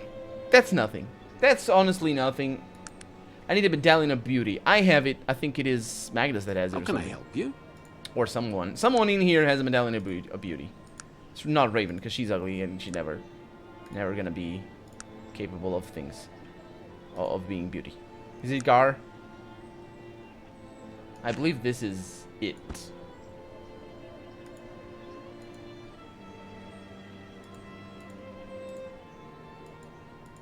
I need to first... It's not it. I'd like to spend some time with Belle. Whatever you desire. Thank you. She's in the other room. I'm sure you'll have a wonderful time. Yes, we're gonna talk about all sorts of amazing fern and things. What? Wait a minute. Aren't you Belle? Oh, there it is. I lost all my fatigue. Gar, speaking of nothing of this. I think that was that. Okay, so this is not the Medallion of Beauty. Yes, sir. I have no idea where the Medallion of Beauty is. There it is. Unless I have it somewhere else.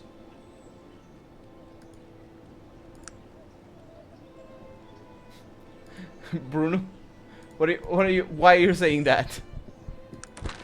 What happened? Were you surprised about what? Was it my reaction?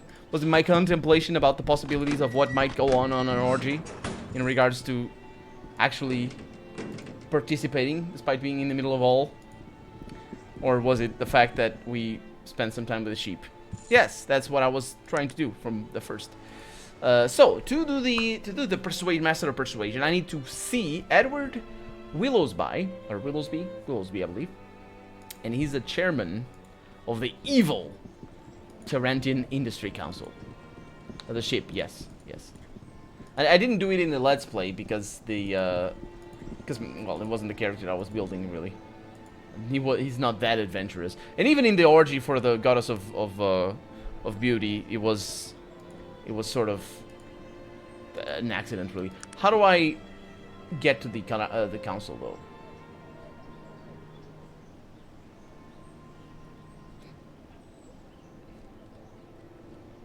Maybe I don't get to the council.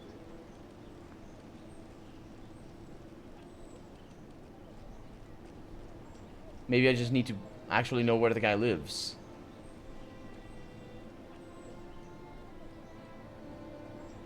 There's things.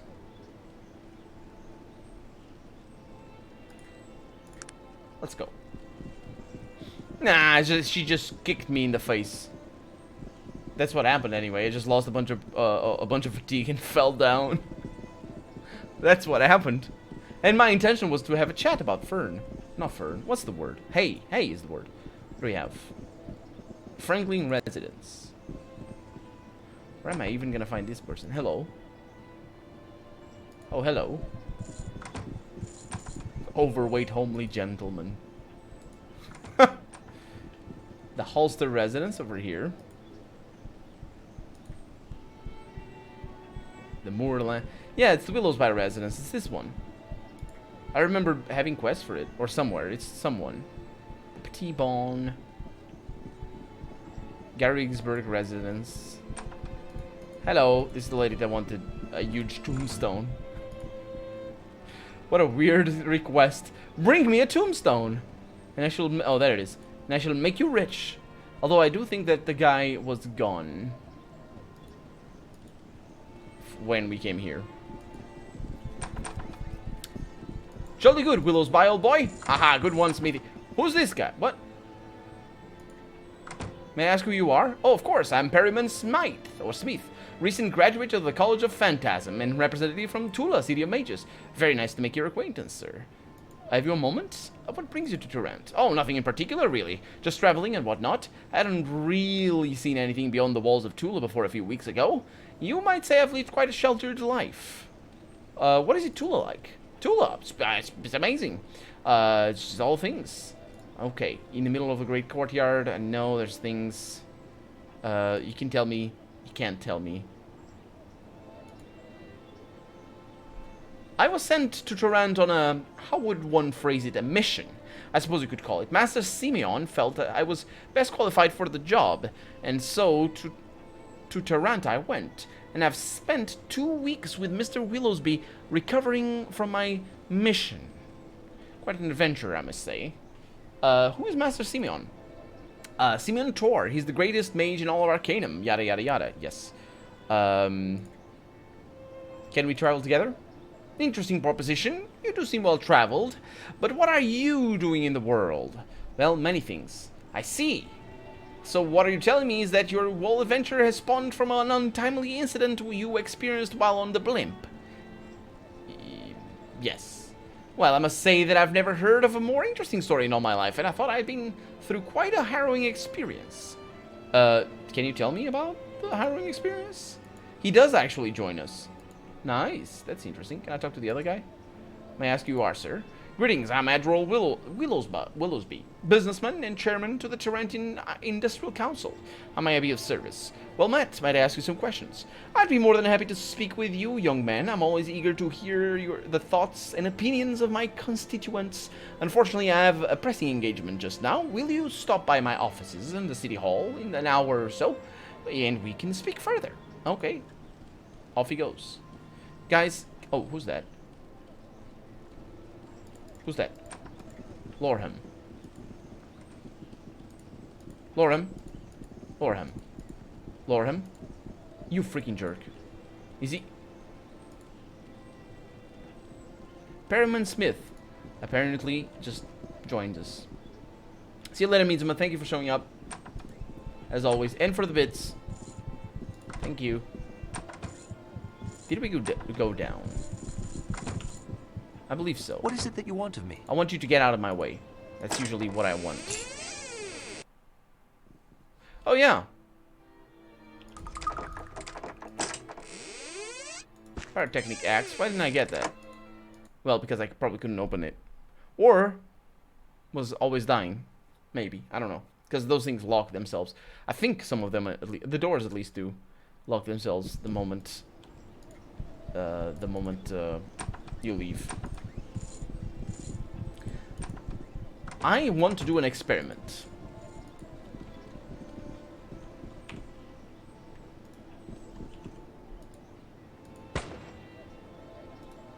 So you can break the... Look at that.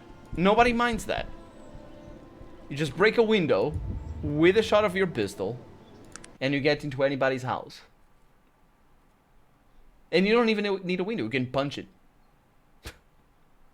As long as you do damage. It's damage, I think. Unless they have some sort of resistance. Anyway, you need to go to the City Hall. At least we know what it is. I don't remember where the City Hall is, though. And we'll see what that guy has to say. Yeah, he's evil, though. So we must always remember that. He is breeding half-ogres. With, he's got some rape machines. I don't know if that's what they call them. But that's what they call with the breeding of cows and stuff. Or mounts? Rape mounts? It's kind of horrible, really. At least the name. I don't actually know how the machines work.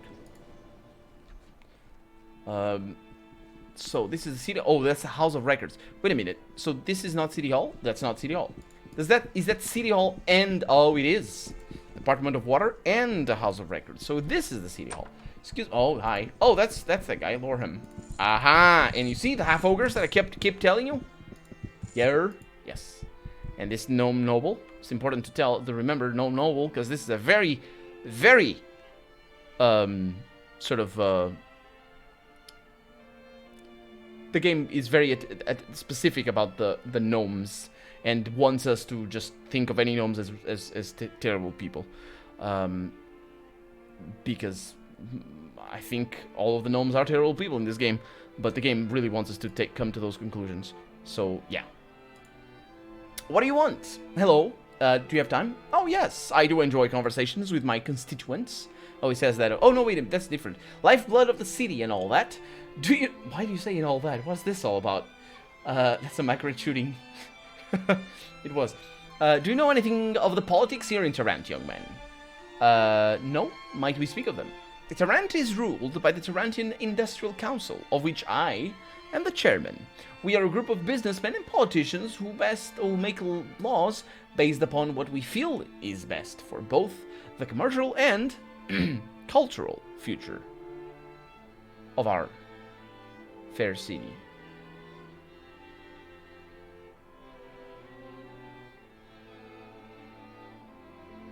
Try to figure out why he cleared his throat there.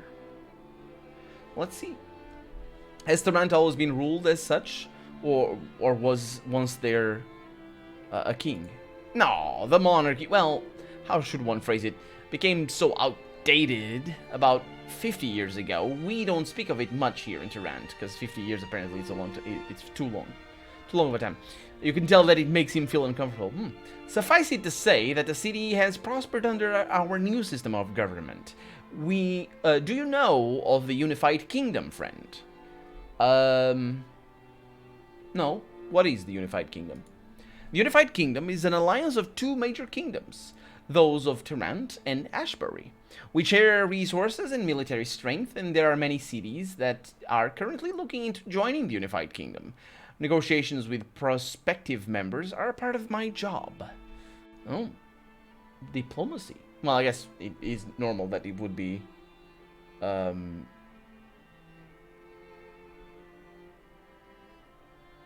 Madame Lilies. I think I heard that gnome blush. What do you mean? Some questions. What are the major industries? They're foundation of Arcanum's economic stability. With Gilbert Bates here in town, we supply more steam engines and technological machinery than the rest of the continent combined. Along with the railroad and our shipyards, we control the lion's share of product and resource export for all of Arcanum. Is there no city to rival Tyrant? Of course not. We are superior in all aspects of commerce. Well, I suppose one might mention Caledon, just in passing, mind you. They are an upstart kingdom and nothing more. So what, in your opinion, are the major problems in Tyrant? This is like an interview for a newspaper or something like that. Or for... Actually, that question was more sort of 12th grade paper on something. Ooh, we've many problems here in Tyrant. The rise of criminal activity in the Boil is one of them. I'm taking personal measure to alleviate that problem. We've also a rising Orcish and half-Orcish population here in Tyrant. They have created unions, and he spits out the name, and have caused a general unrest among the laborers here in the city. Oh, maybe that's how we're gonna be all about the persuasion. Because maybe we're gonna convince the unions to disband or something. Yeah, union bashing. Yeah. Fight for the people. Wait a minute, that's not fight for the power. How does that go? It's not a very nice slogan, is it? You take it mean the special ladies. The culture. Nah, I think he's got something else in mind. It's in particular in relation to the Orcish population. Because when we went to the factories, we see that the orcs, I think they are unionizing, some of them. I think we see that. Well, some of them say that. But they're very reclusive about that. Reclusive, I'm not sure if that's the word, but anyway. But the other thing is that they are very much exploited as a workforce by the industrialists here. So there's a very specific parallel to... well, there's a very specific situation here, so it might be that... It might be more... one of my interpretations of that could be the racial aspect. But I guess we'll have to see what he has to say. And have caused a general unrest among the laborers here in the city. Yes. What personal measures are you taking in the Boil? Oh, nothing. Let's forget I ever said it. Oh, come on, Willowsby, old boy. You can trust me. Yes. Oh, he winks back. That's the worst. I winked at him and he winked back. Yes, perhaps you are the sort of chap I might bring into my confidence. I have a man who works for me. Sebastian's his name. I contracted him up to, take care of the things in the Boil. If you're the sort of man who's interested in assisting in that sort of endeavor, have a drink at Caleb Malloy's in the Boil. He's usually around. I remember him, actually. I don't think we talked to him. So, what have the labor unions done? The labor unions? They've done nothing but bring manufacturing efficiency to a screeching halt. Always with their protests and their equal rights. Not what... That's interesting, because equal rights... That's weird. Oh, that's the racial aspect. Okay, that's weird. I was thinking of it... Because he's talking about unions. Labor unions here in particular. Sort of, I was like, what equal rights? Is like Labor unions are not about the equal rights, but that I think this is another proof that it is about the racial aspect, because they're all orcs and half-orcs. Actually, they're not orcs, they're half-orcs in particular. None of them value... Not one of them values a decent day's work anymore, he says. Oh yeah, them darned unions. How may I help you? So you said you were the chairman of the Tarantian Industrial Council? Tarant is ruled by Tarantian Industrial Council, yes indeed. Okay, so that goes back to the other questions. What does your job entail, Mr. Willowsby? My job? Oh, many responsibilities, being a chairman of the Industrial Council, as well as the owner of my own considerable enterprises. As of late, I've been monitoring the negotiations with Caledon. Caledon, you see, is considering becoming a member of the Unified Kingdom. Really? Have you agreed to do so already? Or have they agreed to do so? I think this is how we get the quest. No, we've hit a barrier in the negotiations, and we're not quite sure what to do. We're in desperate need of a skilled diplomat to approach the king's advisors with our newest proposals, and to make sure that their decision is to recommend Caledon join us. We're having trouble finding a man with the skills to successfully do so. You guys want Caledon to join you?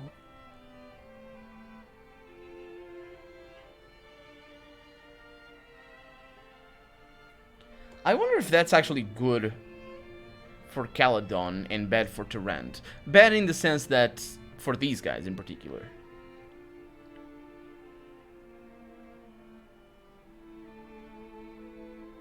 The only thing that Caledon is giving up in a situation like this is, it might even not be that, is political independence. He says specifically there are two kingdoms, and they share economical resources and so basically trade and construction. It's Ashbury and Tarant, but he talks about it as if it is an economic union, so they don't even lose like the laws and juries and all that sort of stuff. So why would you want Caledon to have access to your networks of things? They're just gonna outgrow you. Well, maybe they're not actually, but I might be the individual you're looking for. You know, I thought I recognized you. Word has floated down from Ashbury about your speech concerning the building of that monument. Oh yeah, we did that and it was good.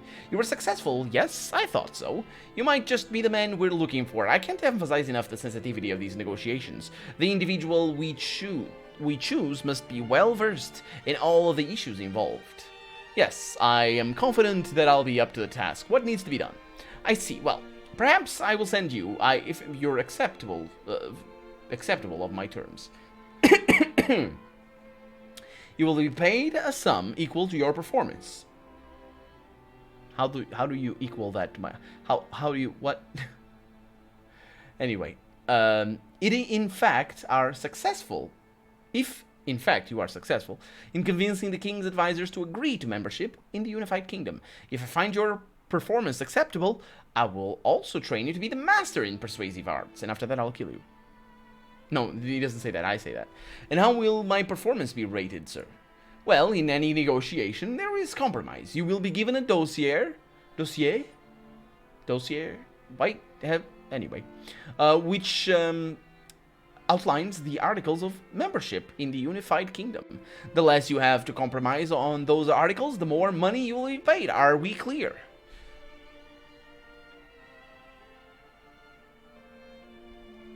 Extreme compromise. Compromise for everything. We're not even... Oh, but then again, he wouldn't train me to be persuasive. And I do want to be that. No compromises. We're going to be able to pass this, not a problem. Yeah, done. I'm glad you have agreed to do so. Travel to Caledon. When you've arrived there, you will meet a man outside the royal castle by the name of Renard. He will counsel you just before the negotiations. Okay, is there anything else? Here is the dossier I mentioned. Read it carefully. You will need to know it intimately before meeting with the king's advisors. Renard will tell you where to meet me once the negotiations are done. And remember, these negotiations are very sensitive. Speak to no one about them, understand? Yes, of course. I'll be back. I'll be back. Excuse me there, my good man. I couldn't help but notice that you came out of the offices of Mr. Edward Willowsby, the chairman of the Industrial Council. Must have been quite an important piece of business. Who are you to be asking? Me? Oh, just a concerned citizen. I know that Mr. Willowsby is involved in much of what goes on in our fair city, so I make it my business to know what he's up to, and who he talks to. Whom he talks to, mister. I do correct you. Yeah, but who are you?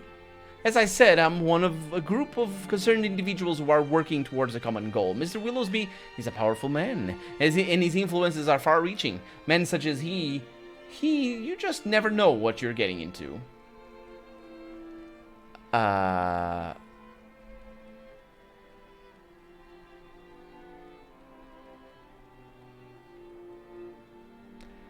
Who are you? No reason to get hostile, my friend. I didn't. We're just two men having a conversation, just like the conversation you had with Mr. Willowsby. Although I'm sure not as interesting.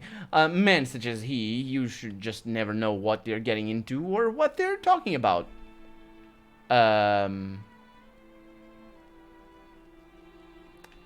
Yeah. No. Good day to you. Perhaps later you'll return and we consider this discussion. We're not gonna join him. Excuse me. We're gonna do the quest for him because I want the training. Do I want the training? No, I don't. No, I do not. I am not gonna train to be a master of persuasion. I'm gonna persuade everything, but I'm just not gonna have that. What is this book? There are 10 important points you need to take into consideration when speaking with the king's advisors. The first issue is the construction of a railroad in Caledon. Of course, the Industrial Council would like to control all aspects of the railroads, but we understand the position of the advisors to share ownership of both the railroad and the train station. Offer this and see what they say. Under no circumstances are you to give them control over both.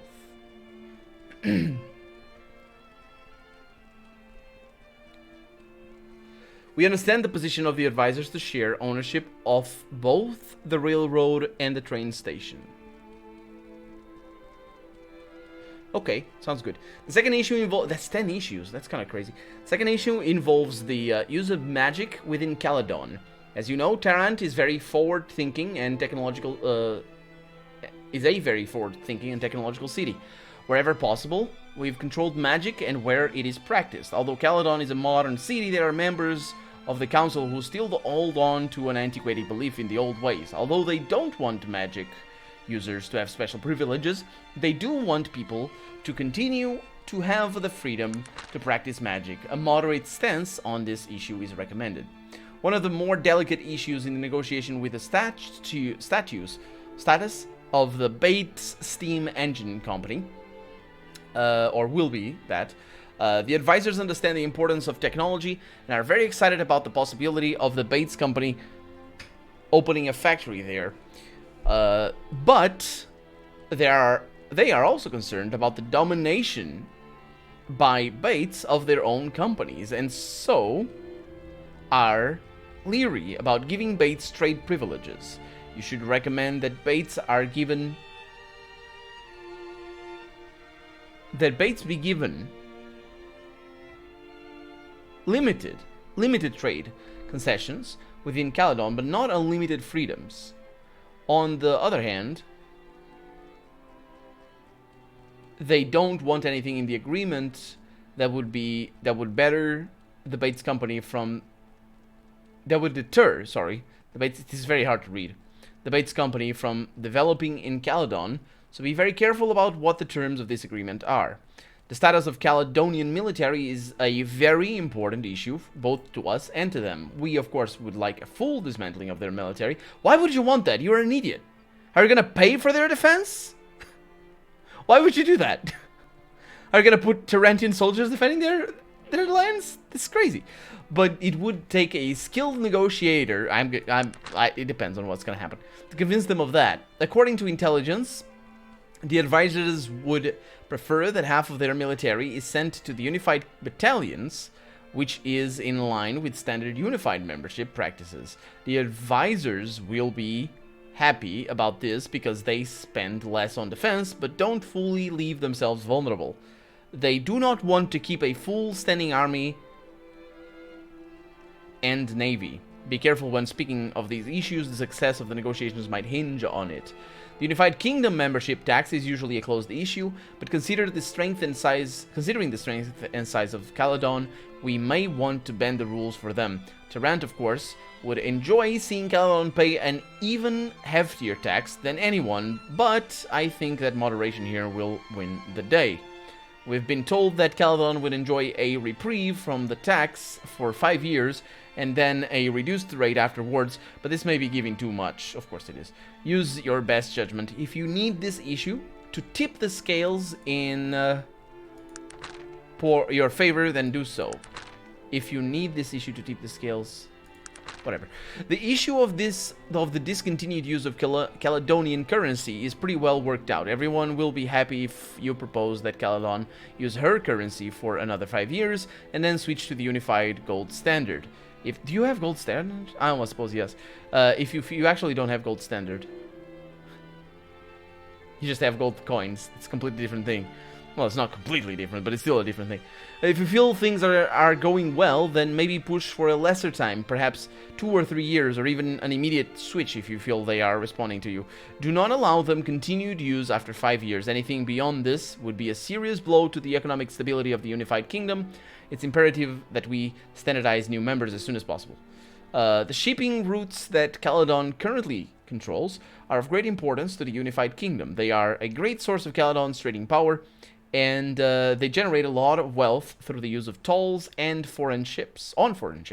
The advisors are going to want to hold on to these tolls as long as possible, and we, of course, are going to want them removed as soon as possible. Offer them 5 to 10 years to continue collecting them, even from Unified Kingdom members. Do not allow them to stay in place beyond that. It compromises the morale between the other Unified Kingdom members, as well as costing them unnecessary fees. Labor unions are a sensitive issue. You probably know of the problems we have in Tarant, and we're very interested in avoiding those same issues in the places like Caledon. But oh, that's but exclamation mark. Interesting. There are those among the advisors who believe that the unions represent a positive step for workers' rights. Oh, you think it's a negative step for workers' rights?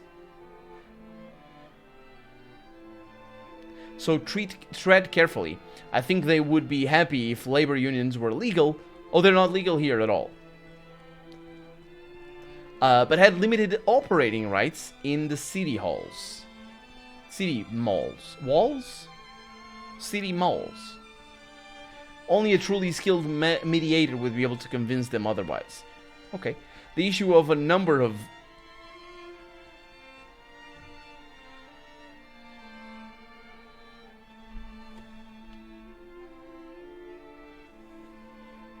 What is that?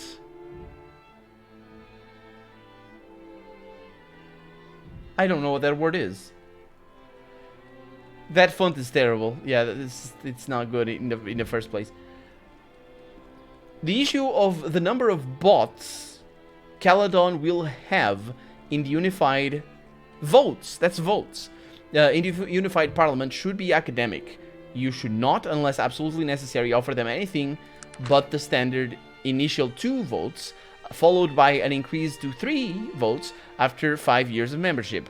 If there was a map to limit them to to limit them to 2 votes indefinitely, we would be very happy, but you'd have to speak very convincingly to do so.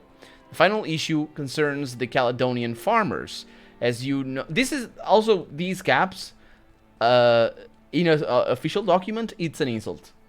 Because you really, like, you don't know. It's bad. Because it's like, I know what very means. You don't need to put it in caps.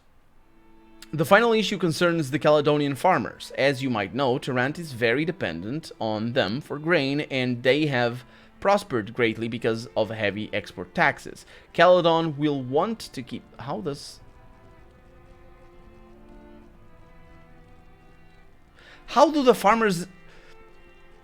How do the farmers prosper because of the export taxes? That makes no sense. Caledon will want to keep this so long as possible. Oh, the Caledon is profited, yeah. You'll have to decide what is best when dealing with this issue. The sooner the tax is lifted, the better for Tarant. Use this final issue as a bargaining chip if necessary. Good luck. I'll see you in Caledon. Edward Willowsby, Esquire. Okay, let's go back to this guy and see if he says anything. So you guys, yes, as a matter of fact, I was. I've no doubt that in this case, Mr. Willowsby is a powerful man and his influence is... Okay, whatever. What are you insinuating, sir? Nothing. It's just that a man of... Okay. I don't know. Perhaps you mean the negotiations with Caledon? I see. You walked into Willowsby's office only a little while ago and now you're privy to delicate national information. Not that I don't appreciate your candor in the matter, my friend, but don't you feel that it's just a little strange? Yes. It's a wise man who looks at what is before his eyes. You and I might have more in common than you might think, friend. Okay, who are you, sir? My name is Enric Jenks. I represent a concerned group of citizens, both here in Tarant and abroad. We've made it our business to keep a close look on the political power structure in the Unified Kingdom and to make sure that it's working towards a mutually beneficial end. And I assume that you believe Mr. Willowsby is not doing so? You might say that.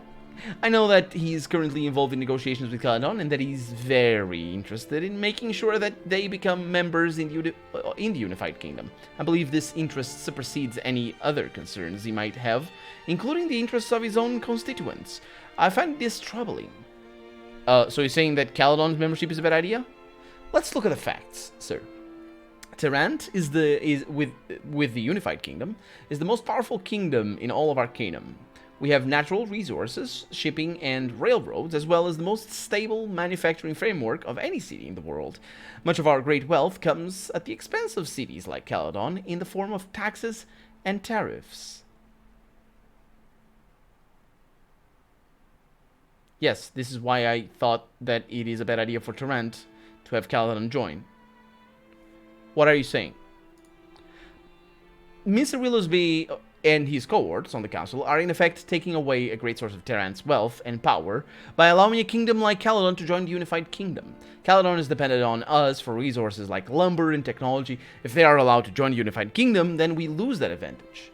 Yeah, bye. I'm not going for that. I'm gonna give them concessions. I'm gonna see what happens. I want to see. Votes, yes, thank you. Thank you for telling me. I'm gonna give them all the concessions. Let's go to the boil. Let's get out of here. It's gonna be a bit of a pain to go on foot to Caledon. I never remember where Caledon is, but it doesn't matter. We'll get there. Okay, here we are. So Caledon is down there. Yes, as I feared. Not the easiest. There it is. Three things. Oh no.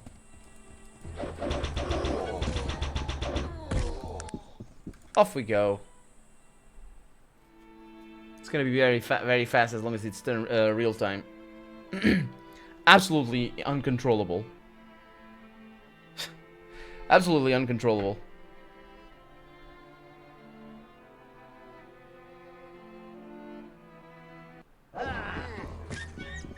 Poor doggy. This was a wolf, I think. Pew pew pew. That's your bow sound. Yeah. It's kind of crazy. It's so fast. It's impossible. I don't know why they did that. They should have made it so much more powerful. I don't know. I don't understand completely. It should have made melee very, very fast. And range very, very slow. I mean, of course, with exceptions. But I don't know. I just don't understand, because the animation length is not the same necessarily as the action points it takes. It's weird.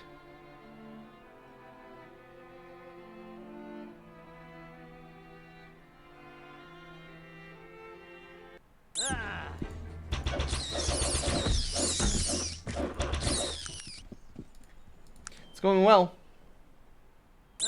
Yeah, I played it in turn-based as well. Real time must be impossible. It's just absolutely crazy. I mean, maybe some builds allow it like melee. Maybe it works. Of course, if you have if you're a summoner, maybe that also does good things. Just send some really powerful elemental into the enemy's path and just stand back. That's that. And when he dies, send another one.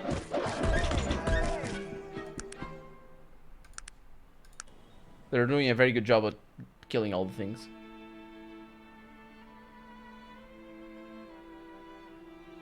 And here we are. No. And here we are in Caledon. Now in Caledon, where do I need to go?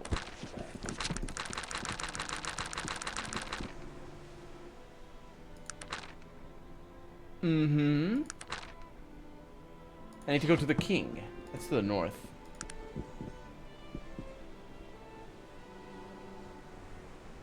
Yeah, that's that castle right there.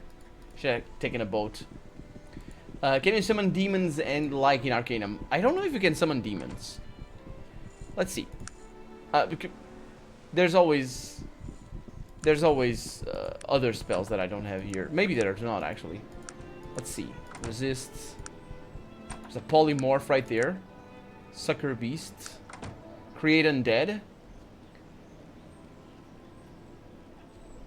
Summon undead. Conjure spirit. Quench life. That's damage though. It's necromancer. Dark necromancy. We got white necromancy. Guardian ogre. Hellgate. Summons a demon into the specified empty square. And a familiar. Summons a familiar for the caster. And I don't know what that is. But yes. You can summon demons. Yes. Someone is going to be waiting for us in front of the castle. I just didn't know exactly where they were. Like, they could have been just waiting for us at the docks or something. Because that's where they should be. If we're arriving by boat, they should be at the docks waiting for us. Or no, they're waiting at the castle, like jerks. And I think I see them already. So, save the game here. Let's see what he has to say. I suppose that's him. Greetings, sir. I'm Renard. I have been expecting you. You are sent from Mr. Willowsby, no? Or Willowsby? Yes. Yes, of course. You are not from Caledon, no? I hate this place. A bit of vipers. I am a politician, and I know that sometimes the game is hard, but these Caledonians... I've never seen so much backbiting and bootlicking in all my days. Do you have any advice? Yes, hold on to your wallet. So much money passes from hand to hand here. I've received bribes from beggars here. Bless me, I have. Have you? You jerk. I haven't. I pray to the gods I survived this wicked place by receiving bribes. Okay. Let's get to the point. My apologies. I've never had more terrible time. No matter. You will proceed through these doors, straight ahead through, and to the large doors at the end of the inner courtyard. The guards there will be instructed to let you pass once we have finished our conversation here. Okay. Once through these doors, you will walk directly to the end of the long hallway to another set of large doors. Through the door... I know where it is. What happens? What do you need to do? Once you finish the negotiations, you will obtain the signed agreement from them and leave the premises immediately. Mr. Willowsby will meet you right here with me once the negotiations are done. You will be paid then. Okay, clear.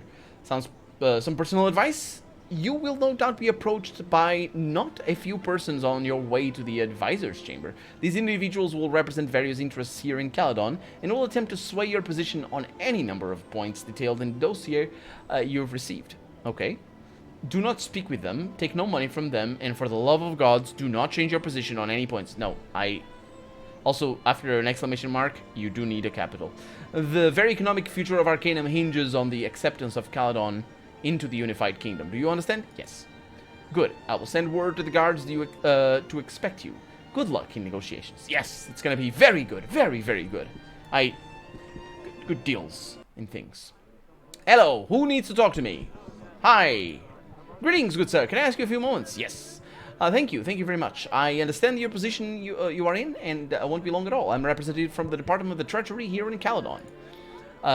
It's you. I've been briefed that they had chosen the other fellow. And she seems to lose interest. Your abilities in setting prices aren't what we consider favorable to these negotiations. I'm afraid we're nothing further to talk about. Okay. Hello, sir. I represent the Department of Transportation here in Caledon. I know you're in the way to speak to the advisors. Just like to tell you that you can get a signed agreement that states the Caledon will have the rights to build and own her railways. We would be very appreciative. Okay, how appreciative? I'd say 1,500 gold pieces appreciative? Yes. Okay. How about you? Hello, sir. Could you spare a few? Yes. Your reputation precedes you, sir. Committee of Technological Research in Caledon. Okay. You are a true technologist. We need allies such as yourself in the coming negotiations. Oh, these guys are sort of asking for skills that I have. And I'm getting bribed, depending on the skills that I have. We believe the Caledonian business will suffer if the company allowed to develop here unchecked. If you make sure that Bait Steam Engines is taxed heavily here in Caledon, we'd be willing to offer you a research grant for 15. Okay. Wait a minute, I can't accept that? I think I did accept that. Hello, sir. Of course. Magic Consortium Caledon. He doesn't care. See, it's about the thing. And she was about barter. I'm the president of Caledonian Mint. Everyone's best interest. Caledon gold will always be honored as equally and as unified gold. You know, there are more concerns here than meaty eyes. What would you find best interest? It'd be 700 pieces. Okay, sure. Oh, they pay me after this is all done. Okay, that makes more sense actually. How can I? Department of Trade and Export. Believe that Caledon is entitled to charge a toll even to Unified Kingdom members. The toll will be charged indefinitely. Okay. 800 gold pieces. Okay, all good things. Getting all the corruption going well and truly and proper. Department of Labor. We can't have that happen here. Efficiency. Oh, it's the unions. Okay, how much? 1,500. Sure. How about you, sir? What do you want? Member of the... Please get your dialogue away from me. Caledonian Parliament. Caledon is a monarchy, but we do have an elected parliament. If we could persuade you to our way of thinking, it might be benefit to us. That each member has a certain number of votes based on the size and seniority. We feel the Caledon should have 4 votes from the beginning, and we realize that this is the same number as Durant, but we need to look at the importance of the Unified Kingdom, of a powerful kingdom. Okay, 900 for 4 votes, that's quite something. This is the Department of Agriculture. Durant and much of the Unified Kingdom is dependent on the Caledonian farming for grain and other food. Because of this, our farmers may have make a very nice living, and our economy is very stable. Of course, if the taxes went down, they would have an even better living, because they would sell all the things. Our food export taxes and tariffs bring in a considerable amount of money. We need to make sure this continues to decay. That's not the farmers who taxes don't go for the farmers, you jerk. Also, 600 money is nothing. Do you even know how much I have? 64,000. I could buy your country. Actually, I probably couldn't. Okay, I'll go through. Let's make deals here. Hello, everyone. I have been here before. You guys might remember. Hello. Hello. Please step up to the podium. Yes. Dear sir, we are grateful for your time today, and we very much appreciate a few moments of your time to clarify the remaining points in the articles of memberships. Once you have answered our questions, then we will vote as to what our position will be concerning Caledon's membership in the Unified Kingdom. Might we begin? Yes, please. Please specify what Terran's positions will be on the issue of the construction of a railroad here in Caledon. Caledon wants everything for you. Give you all full control of railroads. Let's see. Caledon can build and own her own railroads. That's what I want, yes. That's what I just want to go against Terran as much as possible. Or just sort of... We'll see. We'll see. Yeah. It benefits us all if Terran controls all of the aspects of railroad. Shared ownership. Terran owns the railroad, but Caledon owns the station. That'd be the one that Durant actually wants. No railroads whatsoever will pass through Caledon. Let's go with the first one and just be jerks. Ultimate put down. I could buy a country. That voice is good. On the subject of magic and its uses within city walls, Just, magic is a capital offense. Use of magic must be regulated as well. Let's see what this gets us, actually.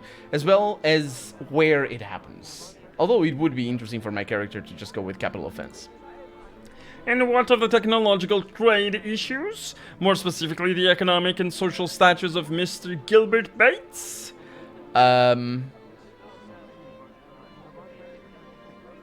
Well, Bates will be heavily taxed. Bates is a genius. His trade freedom assures Caledon's prosperity. Actually, for them, for Caledon, it would be worse to have competition. Locally, anyway. And for Tarrant, it would be much better. Yeah, so Bates will have no rights to trade or manufacture in Caledon. And the military? What will happen to our army and navy? Caledon will permanently be under a state of martial law. A full dismantling of your troops is as a sign of good faith. That's not good faith, that's just sort of... Half of the army will serve... Half of the army will serve... Yeah, let's go with this one. Unified Kingdom troops will stand guard outside your walls. No, let's just go with dismantling. Should I do that? Well, let's go with dismantling and see what happens. And what of the so-called membership tax? That's ridiculous. That is placed on all new entrants into the Unified Kingdom. There's no tax. There's no tax. No tax. Followed by a reduced rate. There's no can I have no tax whatsoever? The heavier the tax, the more Caledon reaps the benefits. Let's go with no tax. And what of the requirement that all Unified Kingdom members must discontinue use of their own currencies and change to Unified Gold Standard? It's a punishable offense to have Caledonian gold, because the other guy was a jerk. And what of the Caledonian shipping routes, who will receive privileges and concessions? Free use of the shipping routes will build a stronger economic for all. Okay. What of labor unions? What laws might be enacted concerning them? Do they have labor? I don't know if they have them. Those people in labor unions will be shot on sight. Caledon is better protected if labor units are outlawed. Labor units will have limited rights. Just go with full privileges. That's probably what's going to happen in Tarrant anyway. On the number of votes Caledon will have in the Unified Parliament, where do you stand on that issue? A million votes. Can you? Never be represented. Caledon will have the same number of votes as Tarrant. It is well known that Tarrant is dependent upon Caledon for grain. And they make a lot of money through taxes on exported produce. Wait a minute, what the hell? They make money? What concessions will be made to our farmers who enjoy a demanding market? So they tax their imports, not their exports. They tax their imports.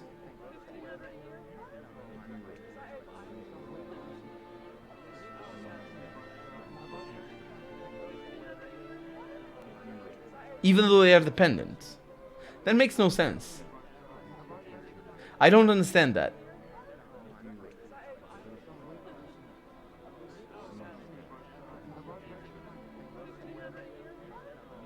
Yeah, share everything. Caledonian farmers will always collect a grain tariff. I have no idea what this is. Let's just share everything. Thank you for your candor in this matter, sir. Give us a moment to discuss what we have heard today and to make a decision concerning what our recommendation will be. Of course. The discussion seems to be coming to a close. There is a nodding of heads, and agreement seems to have been reached by all of them. The chairman turns back to you. Yes? After some deliberation, sir, we have decided to accept the terms outlined here today You should, because it's very good. And to recommend membership in the Unified Kingdom based on them. We will make the king aware of our decision. He will be leaving immediately for Tarant. Thank you once again for your time. We shall speak with His Majesty about this as soon as possible. Please, take a signed copy of the agreement. Good day. Thank you. Well, we only talked to him. Well, let's see how mad the other guy's gonna be, because he's gonna be mad! Ooh, wait a minute, did they all leave except for this guy? They all left. I only got corrupted a little bit. My corruption level's terrible. There he is. You've done... I forgot the voice. Anyway, 900, thank you. Bye. Maybe this guy... Oh, I also got corrupted by this guy over here. Good. Hi, sir. Thank you. Good stuff. Who is he? He's the Department of Transportation. That's right, he wanted all the rights and things for that. Good. So, now for the really angry person that's probably not going to train me to be a master, but I'm going to shoot him because he's the jerkiest of persons. There he is. Oh, he doesn't talk to me immediately. I love that. Hello. Hello there, boy. Well done, well done. I've heard that you secured an agreement with the council. Let me have a look. So many exclamation marks. Of course. Oh, this is most disappointing. I was confident that you'd be able to negotiate better terms than this. Both Tarant and Unified Kingdom have lost much here. And he frowns at you, squinting in his eyes. Yes, but who gained? Who gained? How can you lose both? And somebody gains. Perhaps you were influenced before the proceedings. I did what I felt was best, Mr. Willowsby. Perhaps it was my mistake in thinking you had the characteristics of a skilled mediator. I blame myself for this situation and for your failure. Still, you did best with the limited mental faculties at your disposal. See why anyone to kill him?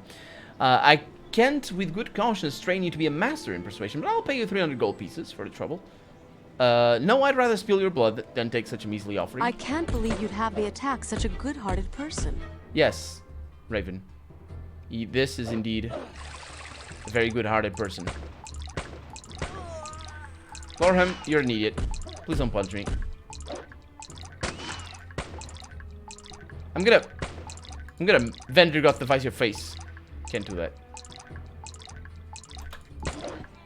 Well, there it is. Everything's well that ends well. Of course. I'll do that right away. And this jerk has a terms of agreement that different. Well, there we go. I just can't train to be the master of persuasion. I think master of persuasion gets you just an extra follower. But that's an interesting quest. It's got a lot of I bet you if you if you want money, that's an easy quest to do. Well, I say it's an easy quest. I don't know when he arrives. This might only happen later on in the game. I don't know when he arrives in Tarant because he's not there in his house when the game starts. So yeah. What have we not done apart from the gods thing? Clear out all the enemies in a secret location named Gorgoth Pass. We have not been there. I don't know where that is. The next Let's Play I do of Arcanum is going to be a full walkthrough based playthrough where I get maxed out character. I do as many quests as I can. It's going to be a very specialized playthrough, sort of do everything as much as possible. It's going to be probably even a lot bigger than the Let's Play that I did. I think with Master of Persuasion you can have any followers, regardless of alignment. That's the one. Thank you very much. It's not +1. It's the any followers. That's true. They will never leave you either, unless you ask them. Yeah, that's very nice. Not something that we need right now. There's a few companions that would be nice. But that's one of the many things that I do want to do in a future playthrough, where I'm going to be master of all of the skills. That's going to be the fundamental hope or aim of the playthrough. I'm going to be master of all the skills. It is possible. I've seen a walkthrough, and I will be doing that. But that's going to be a few years until that happens, because that's going to be that for Arcanum. And I am uploading this on YouTube. It's going to go on the end of the playlist. So people who watch the Let's Play we'll have this video at the end. Unfortunately, I can't quite... Oh yeah, right there. So you might be watching this on YouTube. So if you are, thank you very much for watching until the end. I hope you enjoyed it. And if you are watching right now on Twitch, well, thank you very much as well for being here with me. I'm very glad that you guys are still here. H4122, is that a 2? It is, I don't know, yeah. And with bated breath, well, next weekend there's going to be a new Let's Play, and it's going to be Fallout Nevada, a total conversion of Fallout. It's not even a total conversion, it's a whole new game of Fallout in the style of Fallout 1 and 2, so I'm very excited for that. I have the game running. I have not recorded anything yet, but I feature YouTube people indeed. But yeah, that's gonna be that for today. Thank you guys so much for watching. I hope you had a good time, and I'll see you next stream, or next video, or next episode. Not next episode, because next Let's Play, we'll see. Thank you very much once again, and have a good night. Bye!